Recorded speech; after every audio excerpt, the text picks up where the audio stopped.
basket under the swap, donor support to specific projects and activities, and household health expenditure through user fees.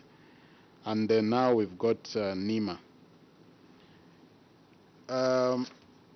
However, Zambia Flying Doctor Services seems not to have benefited from such financing mechanisms or donor support currently available to mainstream health structures. In terms of guiding principles, the policy, we picked some two guiding principles in terms of equity of access and in terms of partnerships.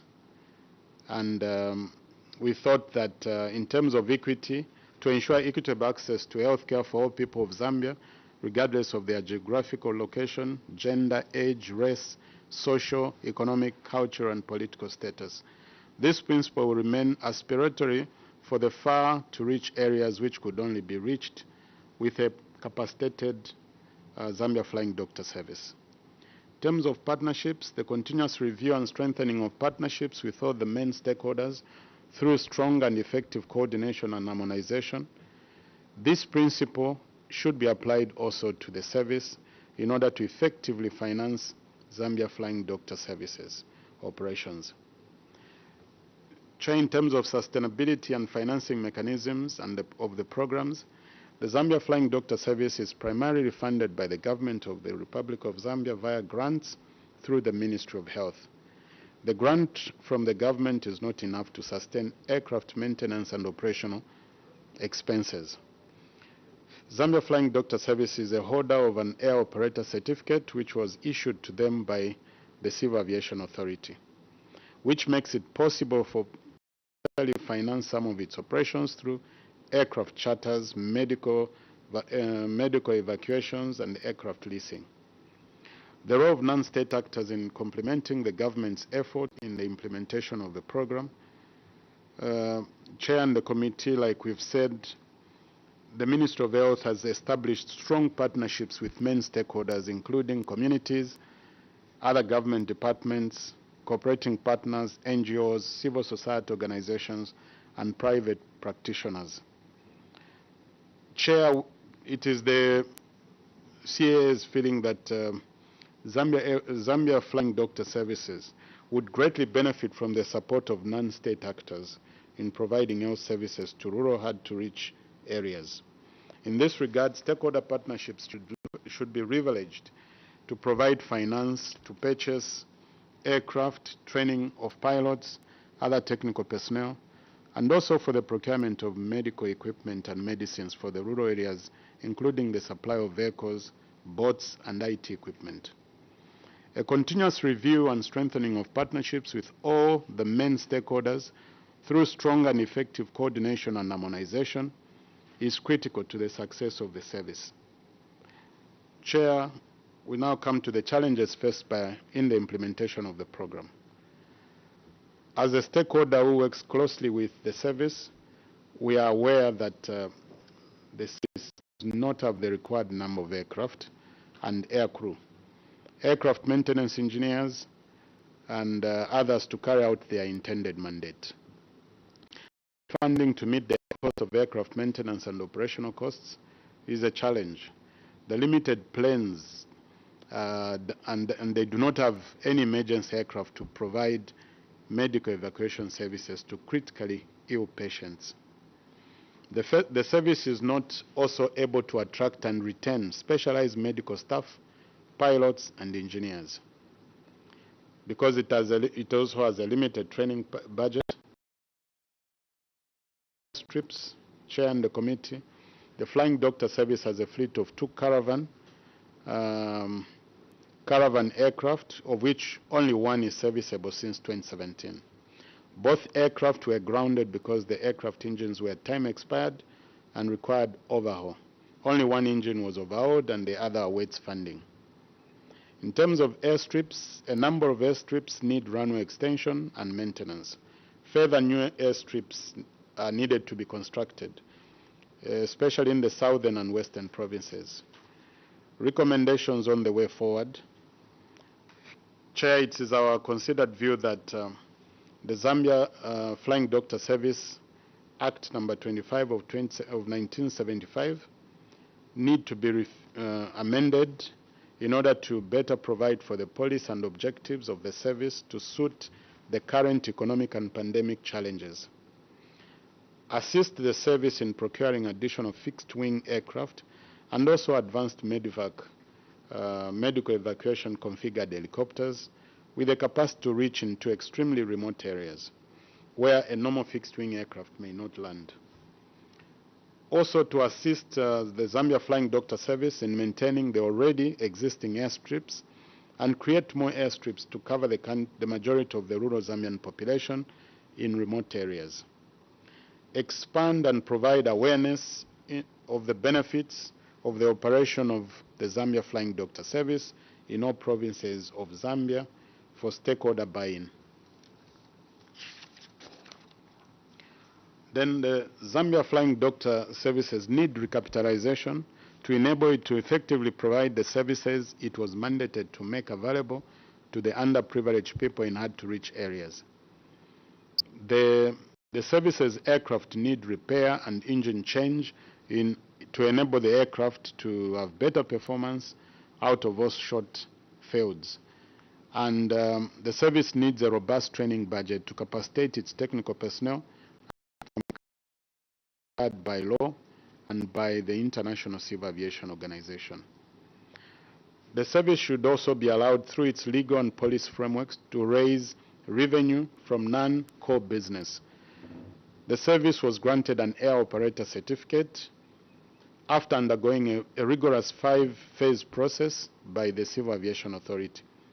The service could engage in aircraft charter business, including medevac services, if they could gain pressurized aircraft when the aircraft are not required in its core business to increase its revenue base and partly finance its operations. The service should also be allowed through its legal and policy framework to leverage new technologies like drones and other unmanned aerial vehicles in the quick and cheap transportation and distribution of medical supplies, samples, medicine, specimen, etc., in the course of their operations. Remotely piloted aircraft system or drones technology will provide additional capacity to the service, with the service examining the use of suitable and appropriate drones and unmanned aerial vehicles to assist with the surveying remote aircraft landing runways, using drones to deliver time-critical medicines and equipment, e.g. snake antivenom, emergency and routine vaccines, blood products, and life-saving medications in those hard-to-reach areas. Chair and the committee, in terms of any other relevant information we just wanted to share that it is critical to provide well-trained and sufficient manpower to efficiently run the operations of the service. And government should consider the procurement of modern mobile air ambulance equipment, or to transfer those which were earlier distributed to the provinces to the Zambia Flying Doctor Service to enable efficient responsiveness and coordination, especially when combined with drones. To also promote regional staff exchange programs to expand their knowledge on the operations of other Flying Doctor Service programs in other countries, to learn lessons and new ways of providing the service. Then the service could also use the procured helicopters in and around major cities, urban areas, whereby patients suffering acute illness or trauma and cases requiring emergency response can be reached quickly. In that stead, Chair and the committee, we felt that there is need to build heliports at strategic buildings, hospitals and institutions such as Liteta Hospital and Mulungushi University. These are just examples, but there are a number of places in and around Zambia where this could actually help the use of helicopters. Other heliports will need to be built at the University Teaching Hospital and Levi Mwanawasa Teaching Hospital. The service must be appreciated and commended for what it has contributed to the emergency health system since 1967, especially for the rural, hard-to-reach Zambian populace, and the system is relevant today as it was 55 years ago. Chair, I submit. Thank you very much, DG, for your submission. Honorable members, it is now my honor and pleasure to invite comments, questions, clarifications. One of the clarifications from me is, what's the difference between a helipad and a heliport? Here you're using heliport. So members, you are free also to chip in as easy responding to that.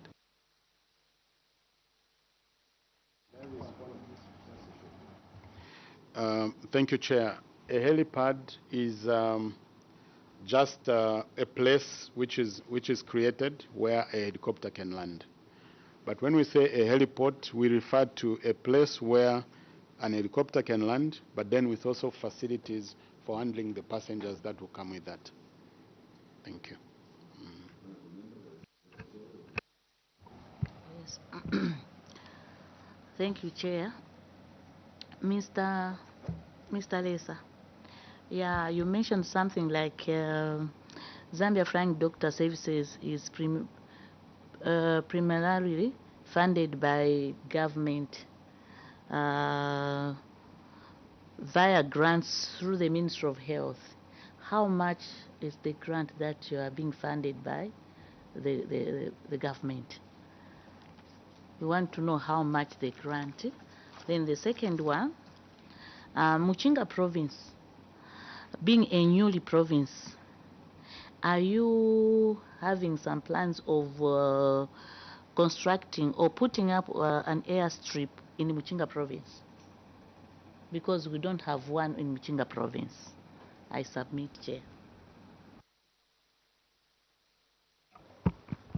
Thank you, Chair. Through you, Chair, I just want some clarity on our witness. Looking at what has been submitted, you realize that this unit is just hanging there at the preserve of the stakeholders. And in the event that stakeholders shun or they do not, support this unity, this unity's life, I think, it's not there. Now, you as the regulators, what is it that you have done, or what you are doing, or what you will do to ensure that this important unity that looks at the livelihood of the people, more especially those that are in the outskirts, will live up to its objective? I submit. Yes, so thank you. You may take those questions. Honorable members, I think we have finally been joined by Director. Sir, you're welcome. We were informed that you were on your way. So we're just beginning the question and answer session now. Please, you can pick those. Thank you, Chair, and thank you, members. In terms of how much the grant is, we are not exactly familiar with the actual quantum. But what we have deduced are the challenges that the service has continued to have, including its lack of being able to attract and retain qualified and appropriately dedicated pilots and engineers. So that gives us an indication that their finances might not be enough. Thank you. Then the other one, in terms of Muchinga being a new province, yes, there are plans. In fact, I would share that we had sent our engineers, our civil engineers and other engineers, to actually survey. There's a place which has been surveyed as a place for a new airport in Muchinga. And even the current airstrip has been maintained and remodeled to, at least in the interim, manage to receive and service aircraft for the entire province. But also in Nakonde, there was an airstrip which was constructed at Mwenzo. It's called Mwenzo Airport. And that also we managed to actually license it as the Civil Aviation Authority to enable also that upcoming town, which is very busy, to actually receive and operate aircraft. Thank you. Yeah, Then- so please. Yes. Then in terms of what the CA is doing to assist the service or to facilitate for the service to be sustainable, Chair and the committee, you recall that in my submission I mentioned that we are proposing that the service can leverage the air operator certificate which we granted them after they underwent a rigorous 5-phase certification process. What that certificate allows them is to operate commercial operations. And we know that there will be times when the aircraft are not in use.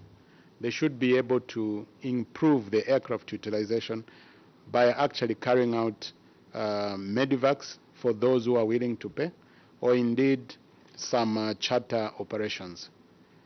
Then in terms of drones, I also submitted that they could combine the use of drones to actually transport medical samples, specimen, blood samples, vaccines, including medicines in very hard to reach areas. It will be cheaper for the operations because drones are to actually go far to reach areas, but at a very limited cost. So those, if the service could leverage those, we believe with other issues that will come up for non-core operations, it would help them become much more sustainable. Thank you, Chair. Thank you very much, DG. I have 3 questions here. Perhaps as a starting point, you needed to probably just keep us in the know in terms of what your mandate, so we can exactly know as an organization what you do. That's number 1. Secondly, also just to indicate to us how many air operators licenses you have issued out or are in operation in Zambia. The third one relates to the Zambia Flying Doctor Service. When you look at the aviation industry, to me it appears to be extremely very complex, difficult to run. You just have to look on the market. Zambia was a very good example, went under. There have been attempts to try and revive the airline, still has not yet been successful. Several operators came, I just remember remotely, Zambezi something, there was Aero Zambia, there were several others that have come and gone, meaning that there could be a problem. Now, when you look at this, DG, how easy will it be to recapitalize the Zambia Flying Doctor Service, put in place all these things you have suggested, in terms of staff, qualified pilot, engineers, maintain these aircraft, sophisticated equipment, when we are still failing to do that at the national scale? Even when you have given them an air operator's license, I still see a lot of challenges. Would we not be running the risk of putting money into a bottomless pit? At the same time, I agree with you that the system is relevant today as it was 55 years ago. So now you just have to comment on the way I see things and whether you think it's doable or not. Over to you. Thank you very much, Chair and the committee. In terms of the mandate of the Civil Aviation Authority, the Civil Aviation Authority is a regulator. We carry out regulatory functions for all operations within aviation, the aviation sector. Our mandate is to promote civil aviation in Zambia in terms of safety and security and environmental sustainability.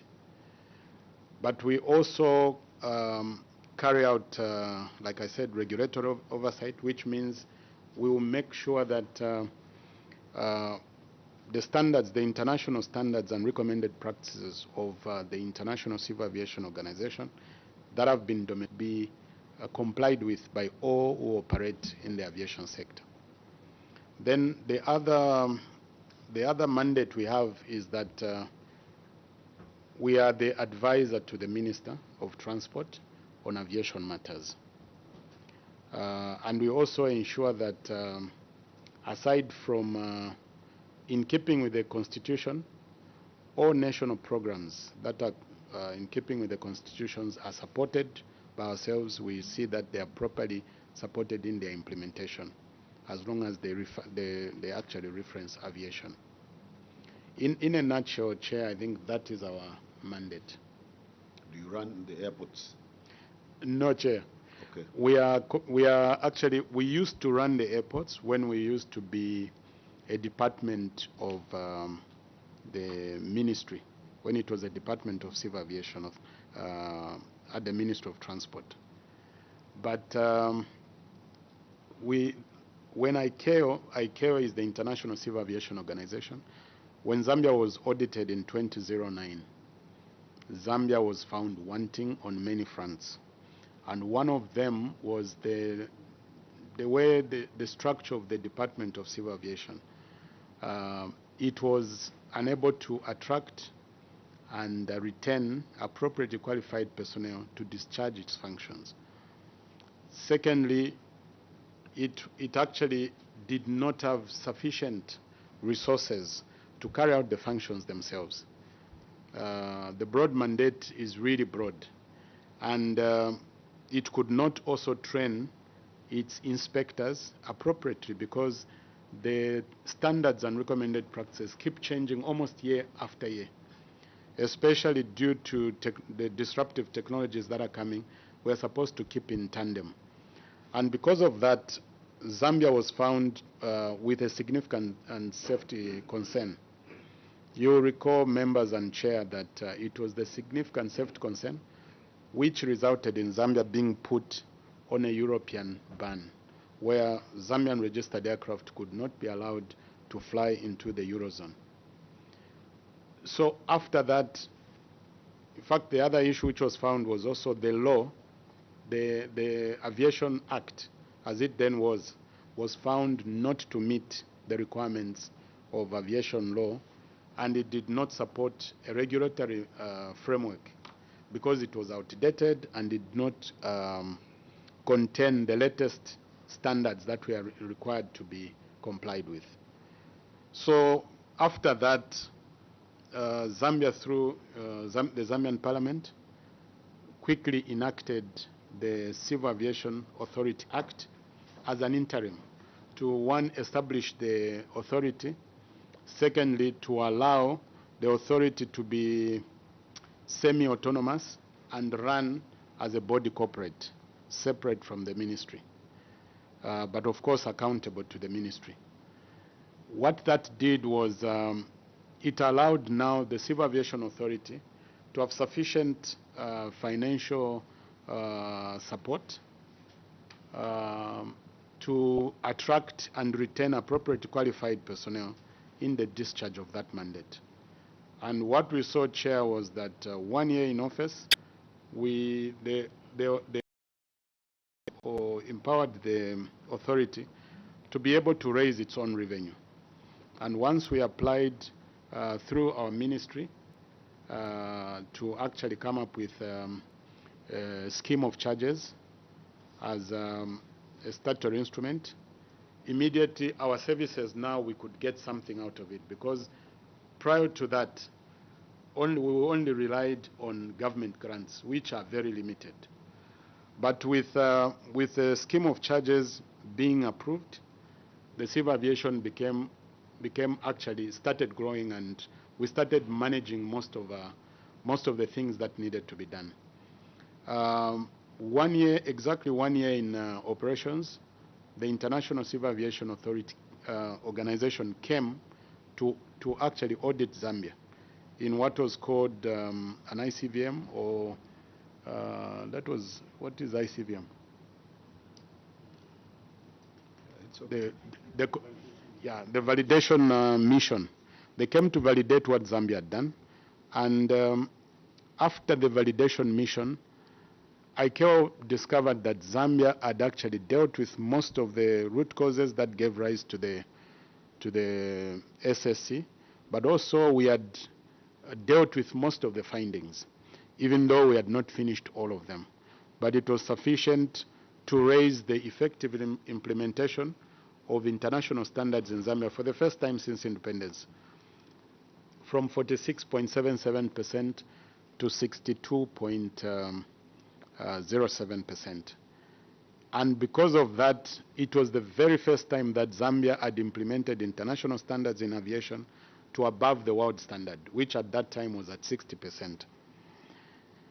When the European Union actually heard about that, they also came within the same month to come and do a forensic audit to find out whether truly Zambia had resolved most of the issues. So when they came, they also carried out a very rigorous verification mission. And after that, they were satisfied that Zambia was on the right track, and they invited us in Brussels to go and now defend the case for Zambia to be lifted off the Euroban. And on 16th July 2016, Zambia was removed from the Euroban. So those actually, Chair, showed that if an authority or indeed any organization is capacitated properly and given and allowed it to recruit and attract appropriately qualified personnel, it can become viable. We believe this should be true for Zambia Flying Doctor Service, especially if they are allowed, as part of their mandate, to raise their own revenue. We believe it can help and cushion government grants. Thank you, Chair. Oh, on the air certificate. Oh, yes. The AOC. Precisely, the question was, how can this be used? Oh, okay. I'm reliably informed that we are now at 15 AOCs, yes, meaning these can actually operate even as airlines if they wanted. Yes.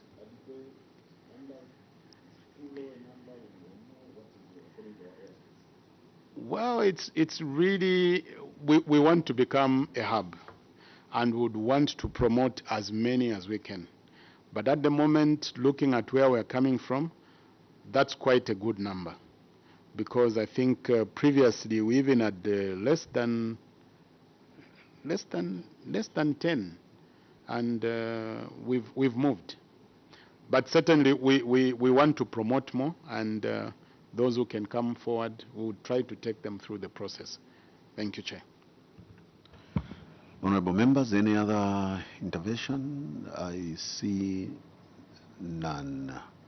Does the director wish to add something, or the PR wish to add something? Okay, there's something.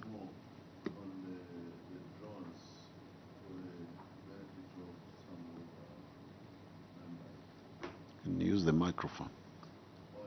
Saying, could you explain a little bit more on the use of drones which has been put there for the benefit of the members? I think he did explain, maybe on how the drones can, maybe he wasn't here. You were on the other side. Okay, please. Chair, in fact, there was, I was just reminded that I didn't touch on one question which you asked. The fact that the aviation industry is complex, and we've seen a number of players who've come and they have gone down. You evaded it. I didn't want to push. No, Chair, sorry, I think I just forgot. Yes, Chair, you are right that the aviation industry is complex, and it is actually quite capital intensive. But we do believe that the aviation industry is very relevant in any economy because it actually oils the economy. You can imagine when you look at the development of the road network in Africa or indeed in Zambia, and the rail network, it's very rudimentary. Most places, we do not have correct or very adequate roads that can actually get people there. But with aviation, a very short strip, another short strip, people will get connected very quickly every day. So it's a very important mode of transport. But like you rightly said, Chair, it requires people to be professional even as they run it. We've seen on the continent one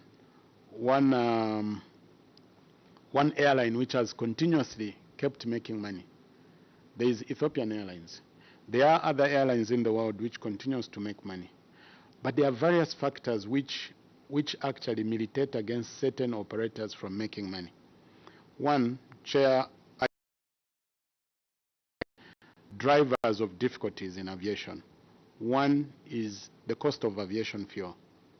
If the cost of aviation fuel is brought down, because it constitutes roughly about 40% of an operator's expenses, that's huge.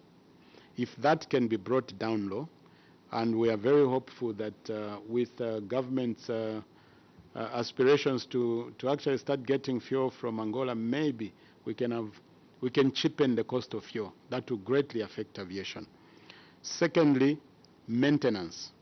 Maintenance is extremely costly, and it goes also with the maintenance agreements that operators enter into. Some agreements themselves might be very onerous, and operators must have their eyes open when they're entering into these agreements. Then the lease agreements, leasing aircraft. Some of the leases also contain very onerous clauses. So when operators also enter into lease agreements, they need to be very careful and they need to open their eyes so that they don't agree to things which actually cripple them, where literally they are working for the lessors. Then, of course, the operational costs in terms of manpower, training, and other things, all those, they actually go to militate against some operators failing to meet or make the bottom line work. So what that means is that the people who should be charged with running the airline, or indeed an air operator, they must know what they are doing. If they are guessing, most often somebody else will actually get the cream over what they are doing. So it is a combination of factors, Chair, but aviation can be run profitably, and aviation is actually very critical to any economy, especially an economy like Zambia, which is growing quite well, but also the expanse of the land is very, very huge. So that is what I could say about that, Chair. Thank you. Oh, yes. Then in terms of drones, For Honorable Munsanji. then thank you very much. In terms of drones, Chair, we've got regulations that regulate the use of drones. Now, drones, they are like a double-edged sword. They can be abused, which means they can actually be used for bad purposes, but they can also be used for very noble causes. Drones are quite versatile. It's very versatile technology, and the CA stands ready to guide any person or any institution that wants to use drones. I'll give some examples where we've worked with government agencies and where drones have really made a difference. We've actually granted the use of drones to some time back to the Ndola City Council, where they were doing the census of housing. It becomes very, very easy and cheaper to carry out that census using drones, because they'll just move around, get very good pictures, and then they can actually look at that. And yes, we've also allowed Medici-Land, these who are doing the land audit in Zambia, to use drones, and it has worked very well. For those who are doing road construction, we've allowed them to use drones, and it has been cheaper to actually carry out surveillance of what is going on and how well it has worked. But we've also allowed ZRA and others the use of drones in surveying the border areas, and it works very, very well. So they are also used in agriculture for monitoring the growth health of the crops, and also for monitoring animals in the game parks. Yes. It is very easy to survey using Sensors. those. Yes. So when we look at medical, it is used even in other countries. It's being used very well. Transport Ghana, to transport medicines, transport samples, transport critical vaccines. Like, yes. So when you look at the cost of using drones, it's very negligible to actually sending either a real plane or indeed vehicles to transport that they will take. They will traverse very difficult terrain very quickly. So people who need certain medicines or something very quick, their mandate is to actually service the hard to reach areas and reach populations. The use of drones, their capacity. Thank you, Chair. Thank you so much. Thank you, Chair. I got interested when you spoke about, drones. Now, you being the regulators, being the authority, do you own one of them? I think. Maybe at the same time. So in short, if I want to bring in a drone or drones, so I need to import them and so on, isn't it? Yeah. Anyway, you can answer him whether you own one. Okay, thank you. Any drone, but we've confiscated some. Yes. But seriously, drone usage is regulations says it's couched in these terms that no one may operate a drone without special authorization by the authority.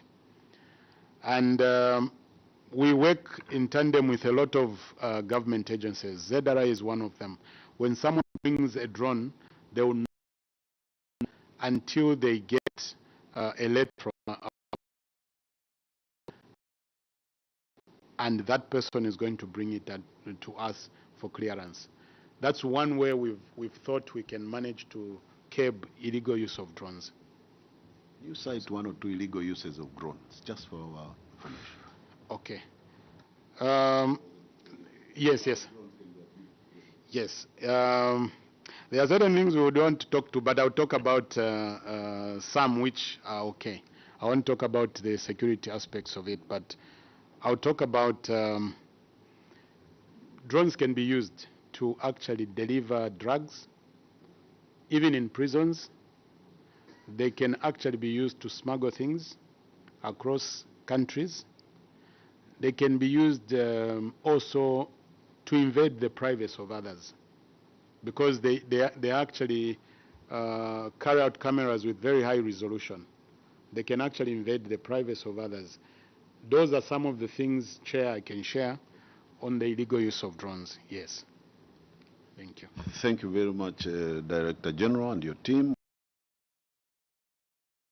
We have picked up some very useful information which will help us as we interact with various stakeholders relevant to the operations of the Zambia Flying Doctor Service, including the Zambia Flying Doctor Service themselves when they appear before this committee. At this juncture, I'd like to withdraw that immunity which I conferred upon you, so that when you say something out there, you are on your own. Just on a lighter note. Yeah, but having said that, I would like to call it a day here to allow you to get back to a very important task of securing our national airspace and all these regulatory issues which I've mentioned. But in case you have anything to say to the committee or to the nation, I'll give you a platform for 1 minute or so now. Thank you, Chair. No, I think we do not have anything to add. Only to say thank you very much to you, Chair, and your committee for affording us a chance to actually submit before you. Thank you. Thank you very much. You may now step back. Thank you.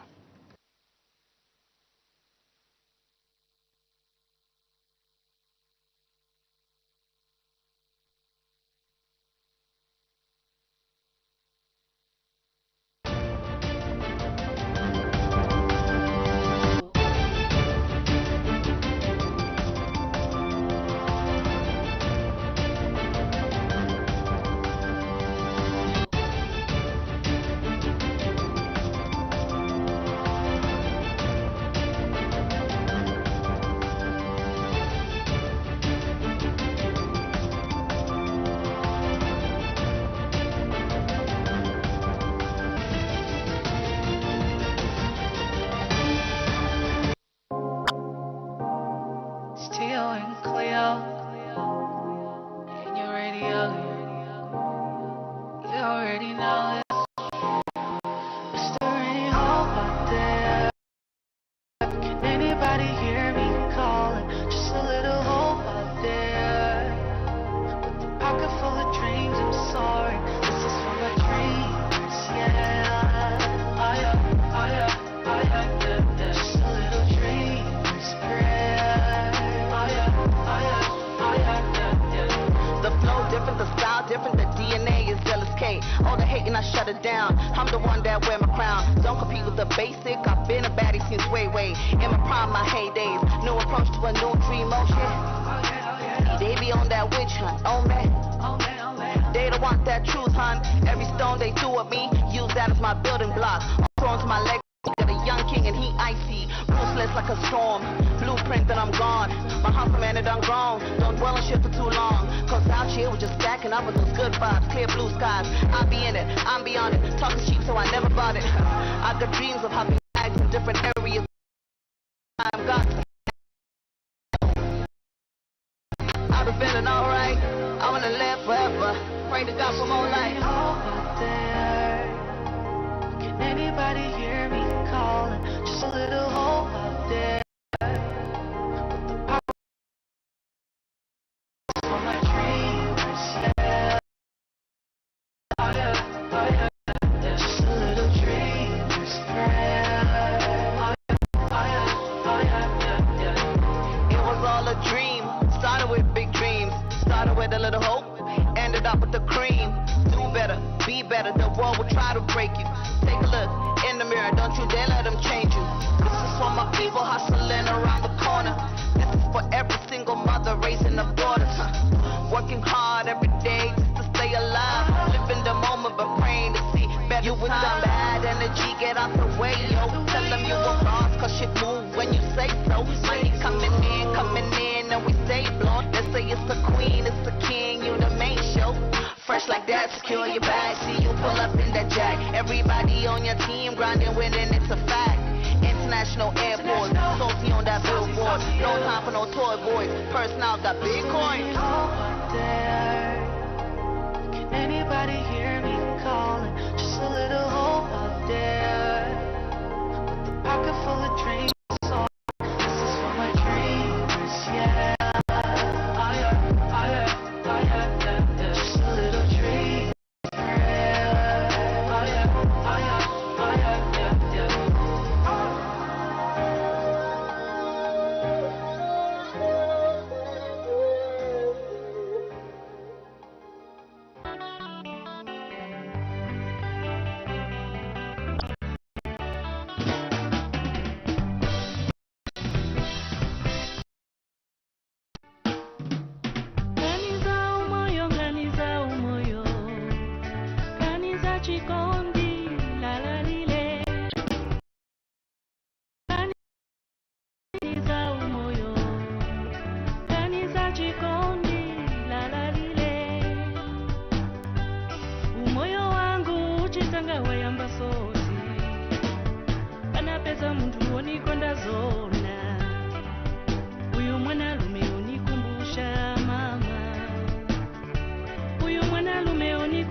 Wamene huyu ndiye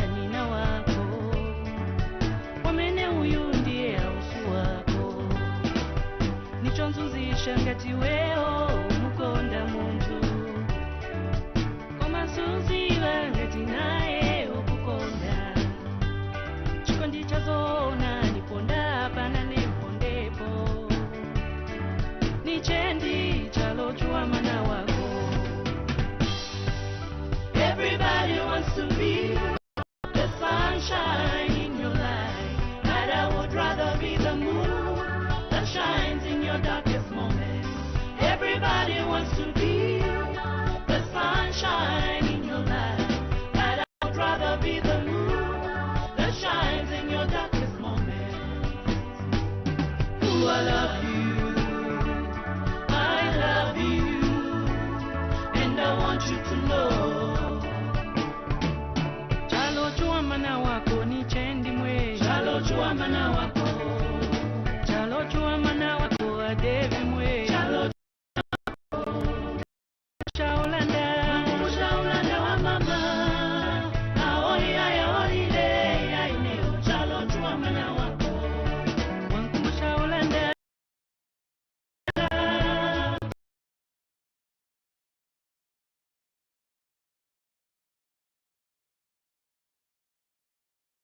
Chalochua mana wako. Chalochua mana wako kuzwa yowe. Chalochua mana wako. Wankumusha mau. Wankumusha mau wa mama. Aoi ya olile ya ineo. Chalochua mana wako. Wankumusha mau. Wankumusha mau batata. Aoi ya olile ya ineo. Chalochua mana wako.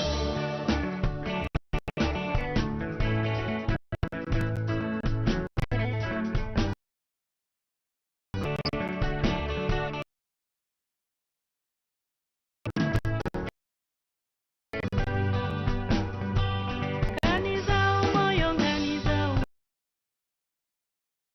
Chikondi Ganizao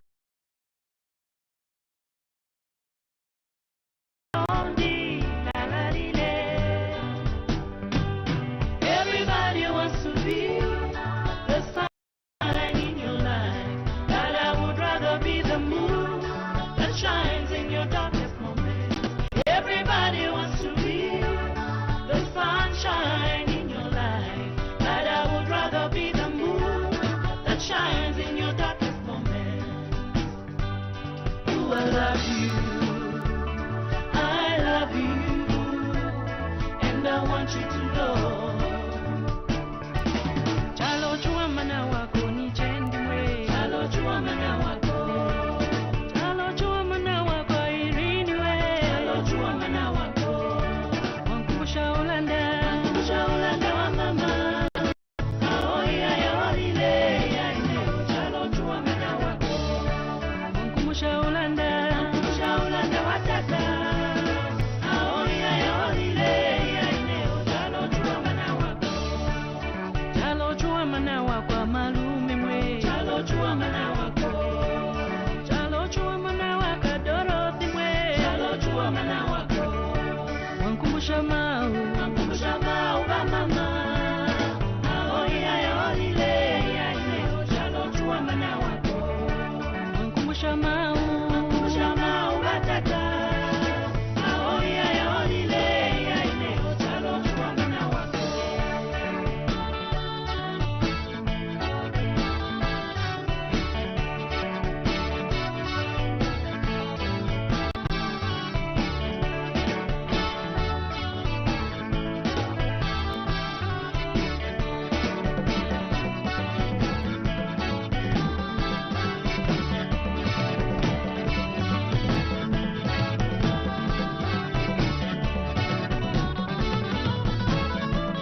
zintuzina koma umoyo wako nitalisoyenipaka. I only have love for you, love for you, love for you. I'm doing my best. With mistake, my little one. Cindy with mistake, hey little one. Diwe mungeli, mungeli from up above. Diwe mungeli, you are a product of love. Diwe mungeli, mungeli from up above. Diwe mungeli, you are a product of love.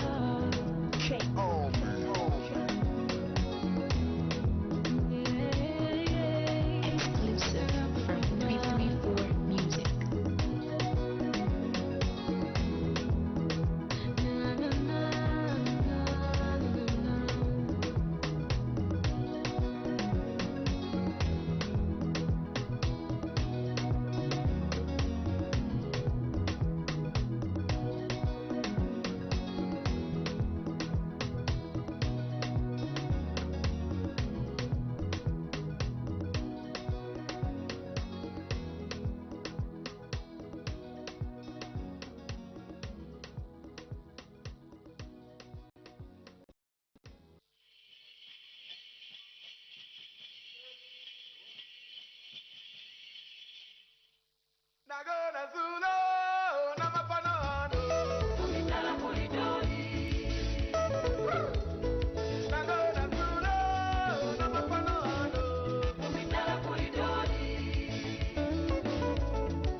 asabirwa n'abaana bakwe nakushokela bwe wakumangula kamunga kolwenga akota asabirwa n'abaana bakwe nakushokela bwe wakumangula kamunga bangwe mukowandi wakumangula kamunga oyo mukowandi wakumangula kamunga bangwe mukowandi wakumangula kamunga oyo mukowandi wakumangula kamunga kolwenga akota asabirwa n'abaana bakwe nakushokela bwe wakumangula kamunga kolwenga akota asabirwa n'abaana bakwe nakushokela bwe wakumangula kamunga bangwe mukowandi wakumangula kamunga bangwe mukowandi wakumangula kamunga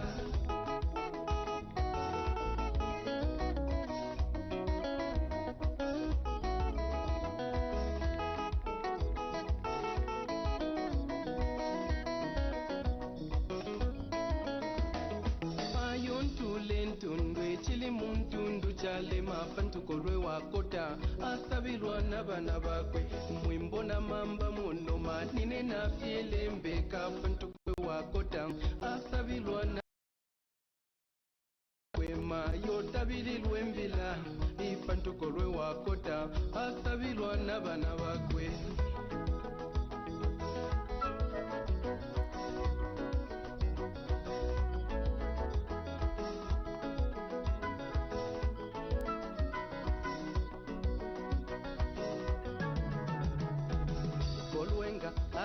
asabirwa n'abaana bakwe nakushokela bwe wakumangula kamunga kolwenga akota asabirwa n'abaana bakwe nakushokela bwe wakumangula kamunga bangwe mukowandi wakumangula kamunga bangwe mukowandi wakumangula kamunga bangwe mukowandi wakumangula kamunga bangwe mukowandi wakumangula kamunga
Kwatankane tuingizire pamo tulete ukomo mu kyalo kyetu tukwatankane tuingizire pamo tulete bukomo mu kyalo kyetu.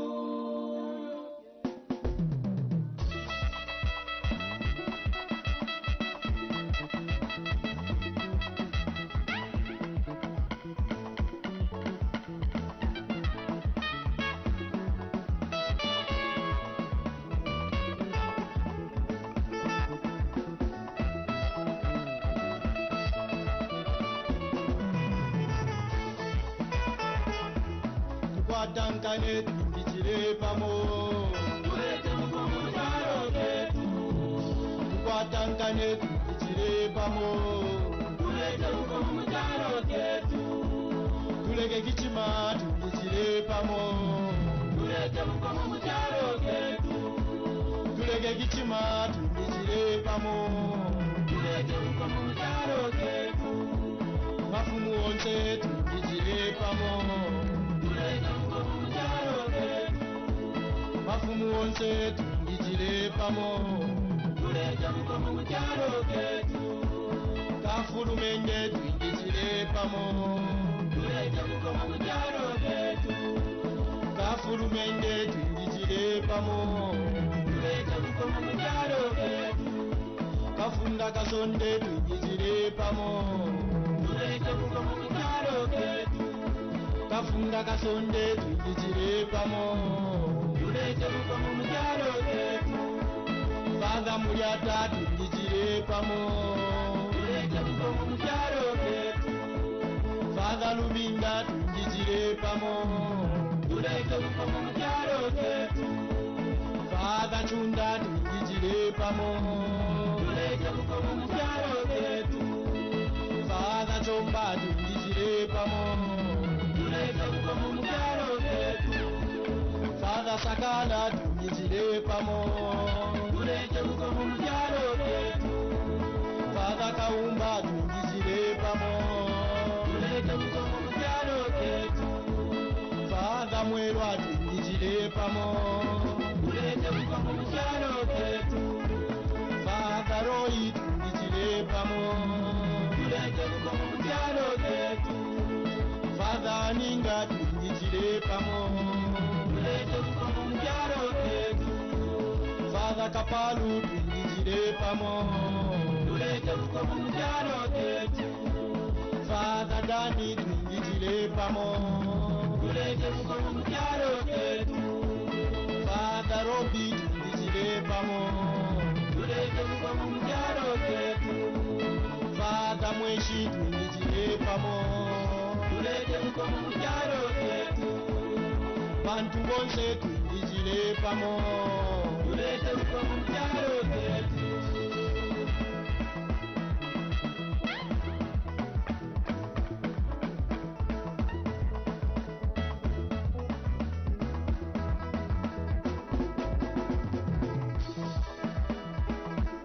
Tukabombo, tuchavuma, tumushindamo, Saint Dorothy, Kurumwana, Mumbeji, Untambo, Nkolo Nkolo, Umufungwe, Umushindamo, Kamagechi, Kimiteto, Umaninga, Senti Kalemba, Sangameno, Kimiteto, Yawama, Nabisapi,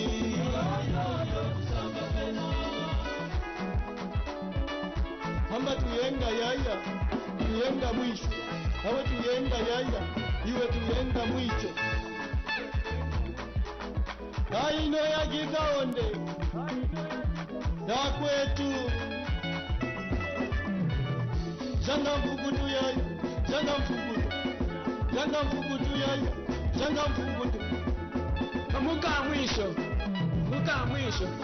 Kenyayi kipu.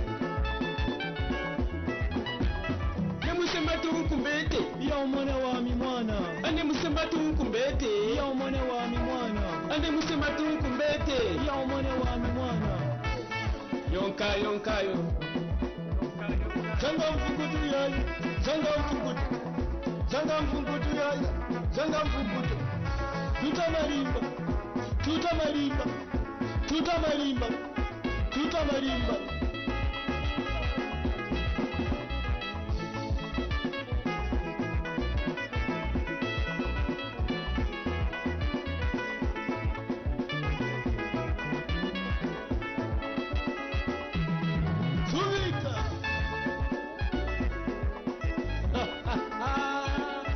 yakika onde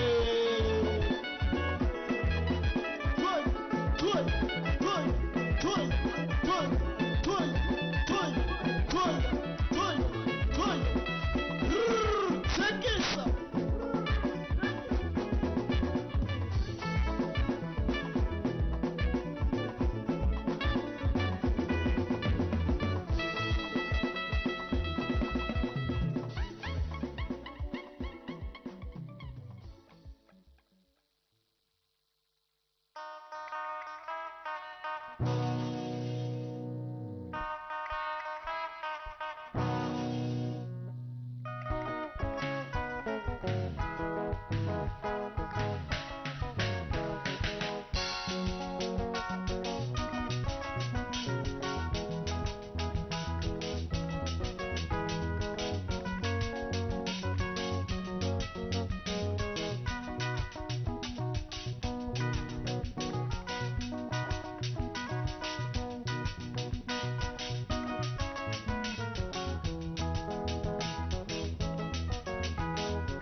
Makanda lishie ngoma, Mwanza lishie ngoma, Kiangu lishie ngoma. Iya lile ima yoka tuichi ngatuleya. Iya lile iye naka tuichi ngatuleya. Iya lile iye naka tuichi ngatuleya. Iya lile iye naka tuichi ngatuleya. Itwa ame ima yoka tuichi ngatuleya. Itwa ame ima yoka tuichi ngatuleya. Iye naka tuichi ngatuleya. Yoka tuichi ngatuleya. Yoka tuichi ngatuleya. We naka tuichi. Nagata iwe. Tutengoma, tumone we tata. Tutengoma, awe tumone we tata. Makenda na mufako, Barani na mufako, Imabana nkole na mufako. Awe ila shirika ya mayo, awe ila shirika ya mayo, ila shirika ya mayo. Jerry Fingers.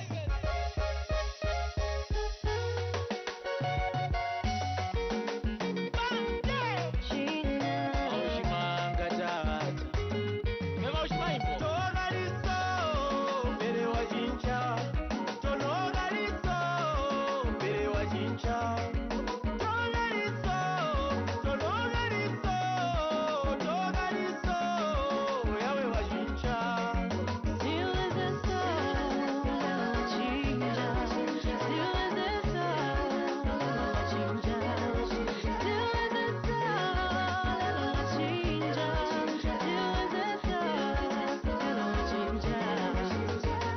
Wandikambya mami, pepe wandiosha. Imijito yako kasipemo andiosha. Tatulito tutupenda twakandipa kuti moe mekuyande. Tairiye imijito yakandipa kuti musimbi kuwese. Tuyatuma lavingi watutola kulino evo maitia. Okuya kuselasela wakutola kulino evo wasweka. Ino nati piruga moe mbonya mbulila indi. Ega piruga yajinja mijito kolanga wasweka. Mambo kukuyanda ndakuyanda. Kulega mebose andi. Piruga moe kakatono galiso. Galiso, mbere wa jinja. Tono galiso, mbere wa jinja. Togaliso, tono galiso, togaliso, yawe wa jinja.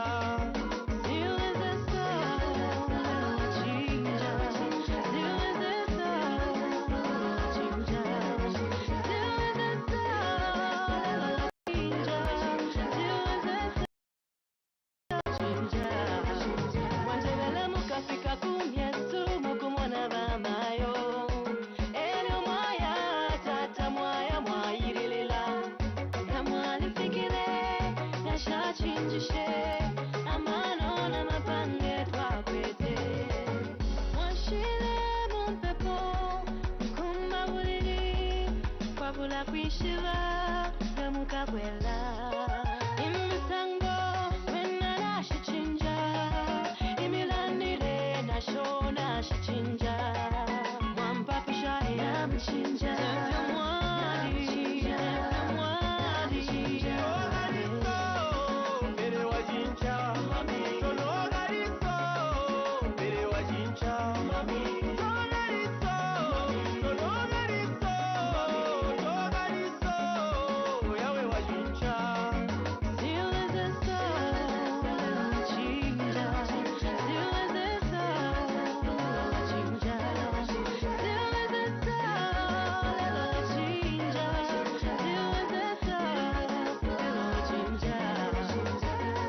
Nokuba kuchila moyo kolanga sunu wakaleka.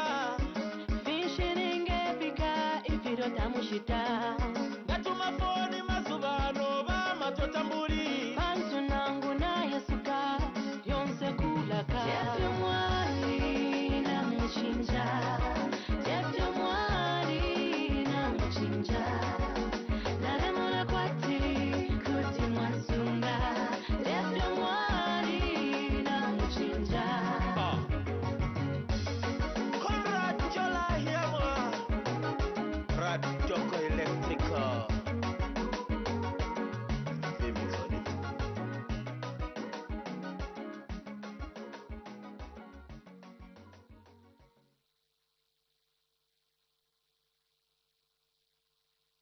Productions.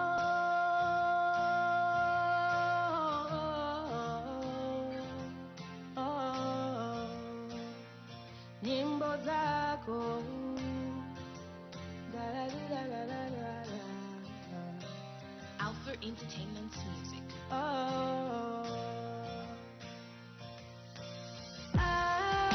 I am a dreamer. Nakulile mufilamba elonensoni. I'm a silent voice in a crowd breaking through. I'm speaking out. Here it goes. That's if I let you do. Chubalisha. Ni mawe yoni chimpya. Yokuti siningazi chingelize. Ngati pali chintu. Chubalisha. Ni mawe yoni chimpya. Nunkali la kuziuja. Imbani. Mozako. Bakungwe ulabila. Usankale na mwezo mtima wako. Zimbishe nyimbo zako. Imba nyimbo zako. Bakungwe ulabila. Usankale na mwezo mtima wako. Zimbishe nyimbo zako. Ayakine onikonda komasoni langija mukonda bantu bonse siwazo onikonda ine sonipasa ntawi yobalangija mutima wangu ne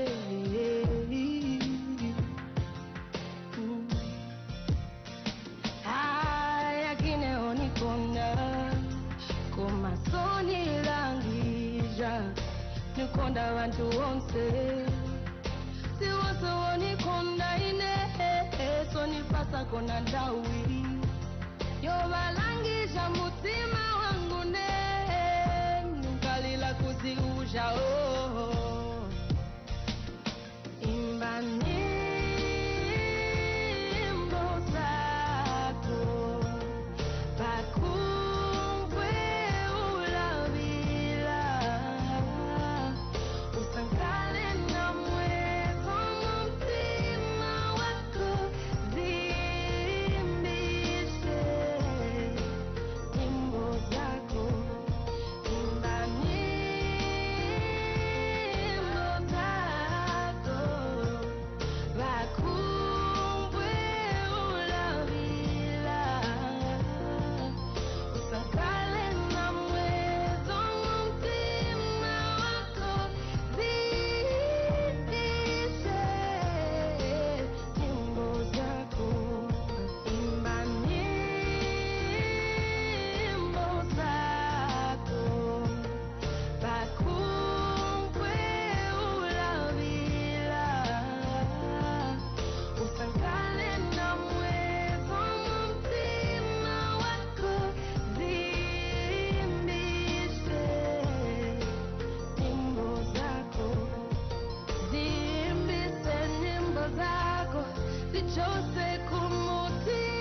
afford to cover the course. Of course, maybe settle that one in court. Cause judging by the basics, y'all already comfortable, stuck up in the matrix.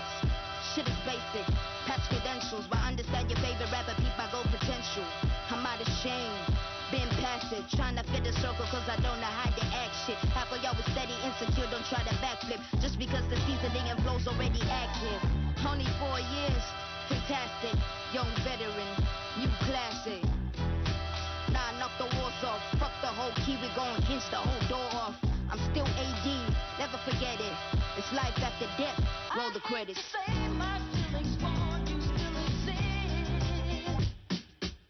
Credit my maker, take a trip to see Jamaica. Molly spirit with the vapor, back design, that's the nature. Africa, the new America, I hope I earn this permanent. And this I put my pen in it, got my land and my permit with it. Bone on my bone, flesh of my flesh. Witness in me, you can't make me feel less. Let's hold, I'm not impressed. Best smoke, for like an empress. Great state I'm in all states I'm in. I might find a form in my melanin. Great state I'm in all states I'm in. I might find a form in my melanin. Great state I'm in all states I'm in. I might find a form in my melanin. Great state I'm in all states I'm in. I might find a form in my melanin. Black power. Black power. Black power. Black power. Last name Tembo, first name Eve. Somebody ate the food they told the great to never eat. I'm tripping, DNA seeds like I'm born gray. I be mad 2Gs, third war in it, first war I dated. No mentor, all my heroes assassinated. We been here, reincarnated, trying to finish what they started and we made it. Great state I'm in all states I'm in. I might find a form in my melanin. Great state I'm in all states I'm in. I might find a form in my melanin. Great state I'm in all states I'm in. I might find a form in my melanin. Great state I'm in all states I'm in. I might find a form in my melanin. Black power. Black power. Black power. Black power. I hate to say my feelings for you still exist, but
PS and your team, you are most welcome to the Committee on Agriculture, Lands and Natural Resources. And before we start our deliberations, let me request the honorable members of Parliament to introduce themselves. Then we also ask yourself and your team to introduce yourselves. Thank you very much. Now, honorable colleagues, from my far right, Honorable Mtetelo. Thank you, Chair. Good morning, witnesses.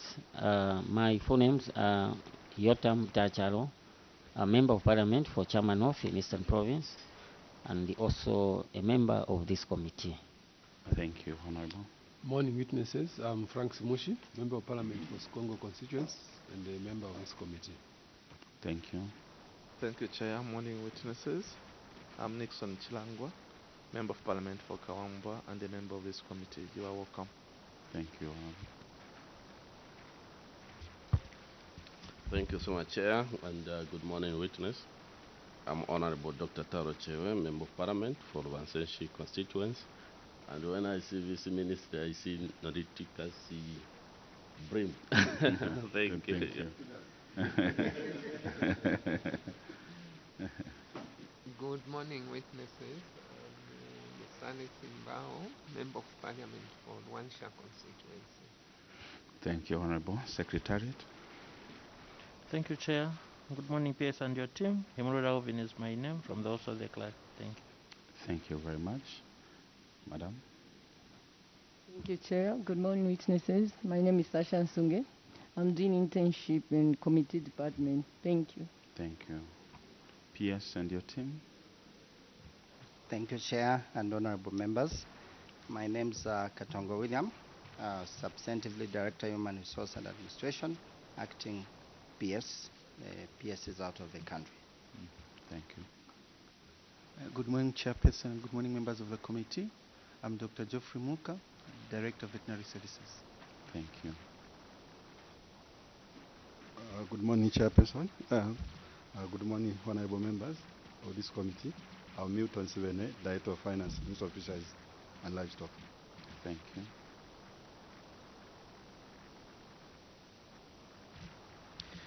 Good morning, Chair and members. My name is Mbamwai Bewe, Assistant Director responsible for aquaculture. Thank you. Good morning, Chair. Good morning, honorable members. Good morning, members of the Secretariat. My name is Konwani Gondwe. I'm the Principal Policy Analyst. Thank you.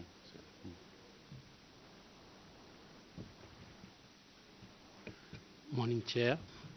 Morning, honorable members of Parliament. My name is Daniel Chonde. I'm substantively Chief Livestock Products Officer. I'm Acting Director, Livestock Development. Thank you. Thank you.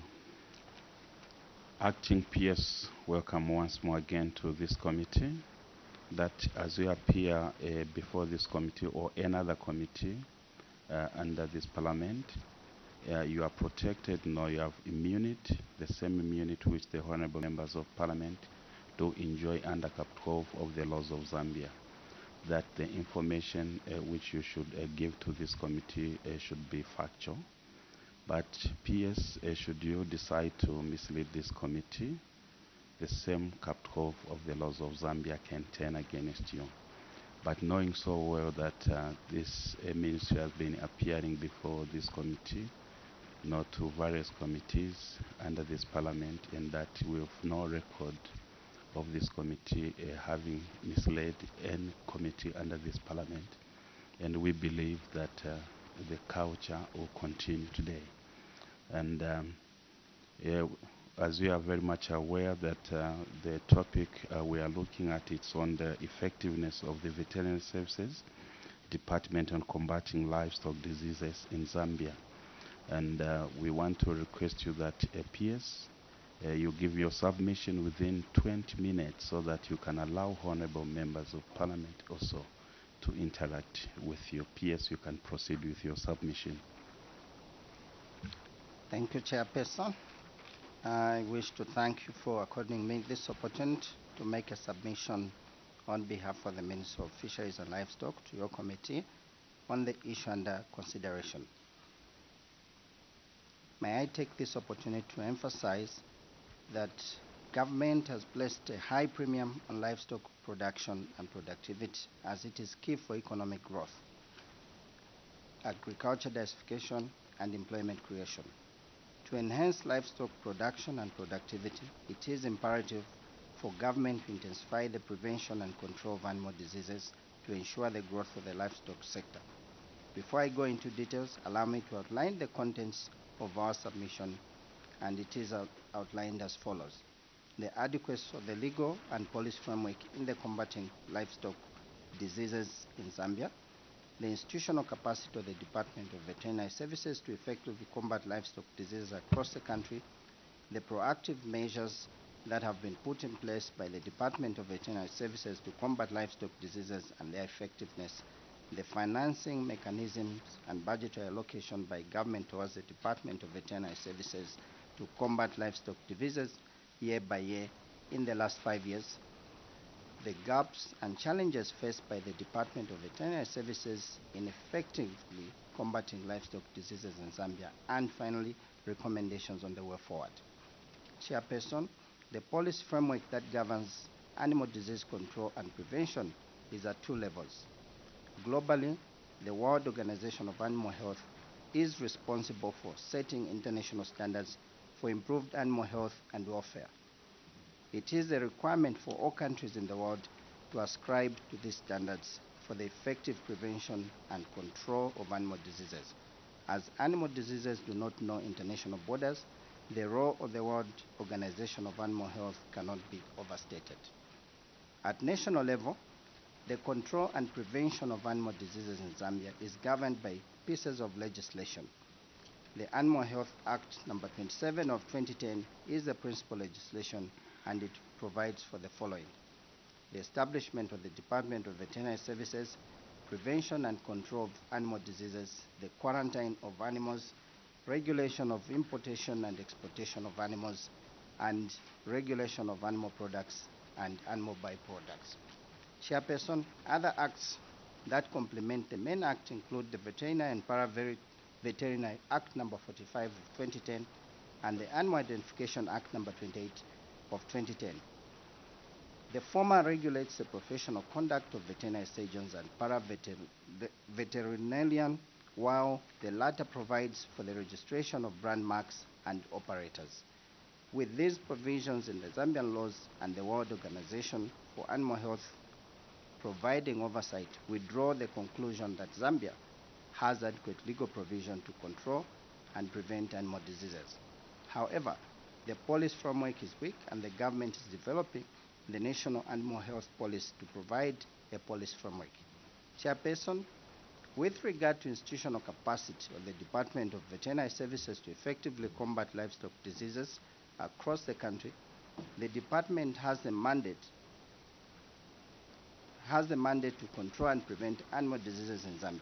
The following are some of the portfolio functions for the Department of Veterinary Services: provision of veterinary services, animal health training, SESE control services, animal health research and specialist services such as vaccine production, diagnostic services, and clinical services, animal health advisor and extension services, control and prevention of animal diseases, and animal identification and traceability. The department has an organizational structure that spans from headquarters to the ground in villages where you find veterinary camps.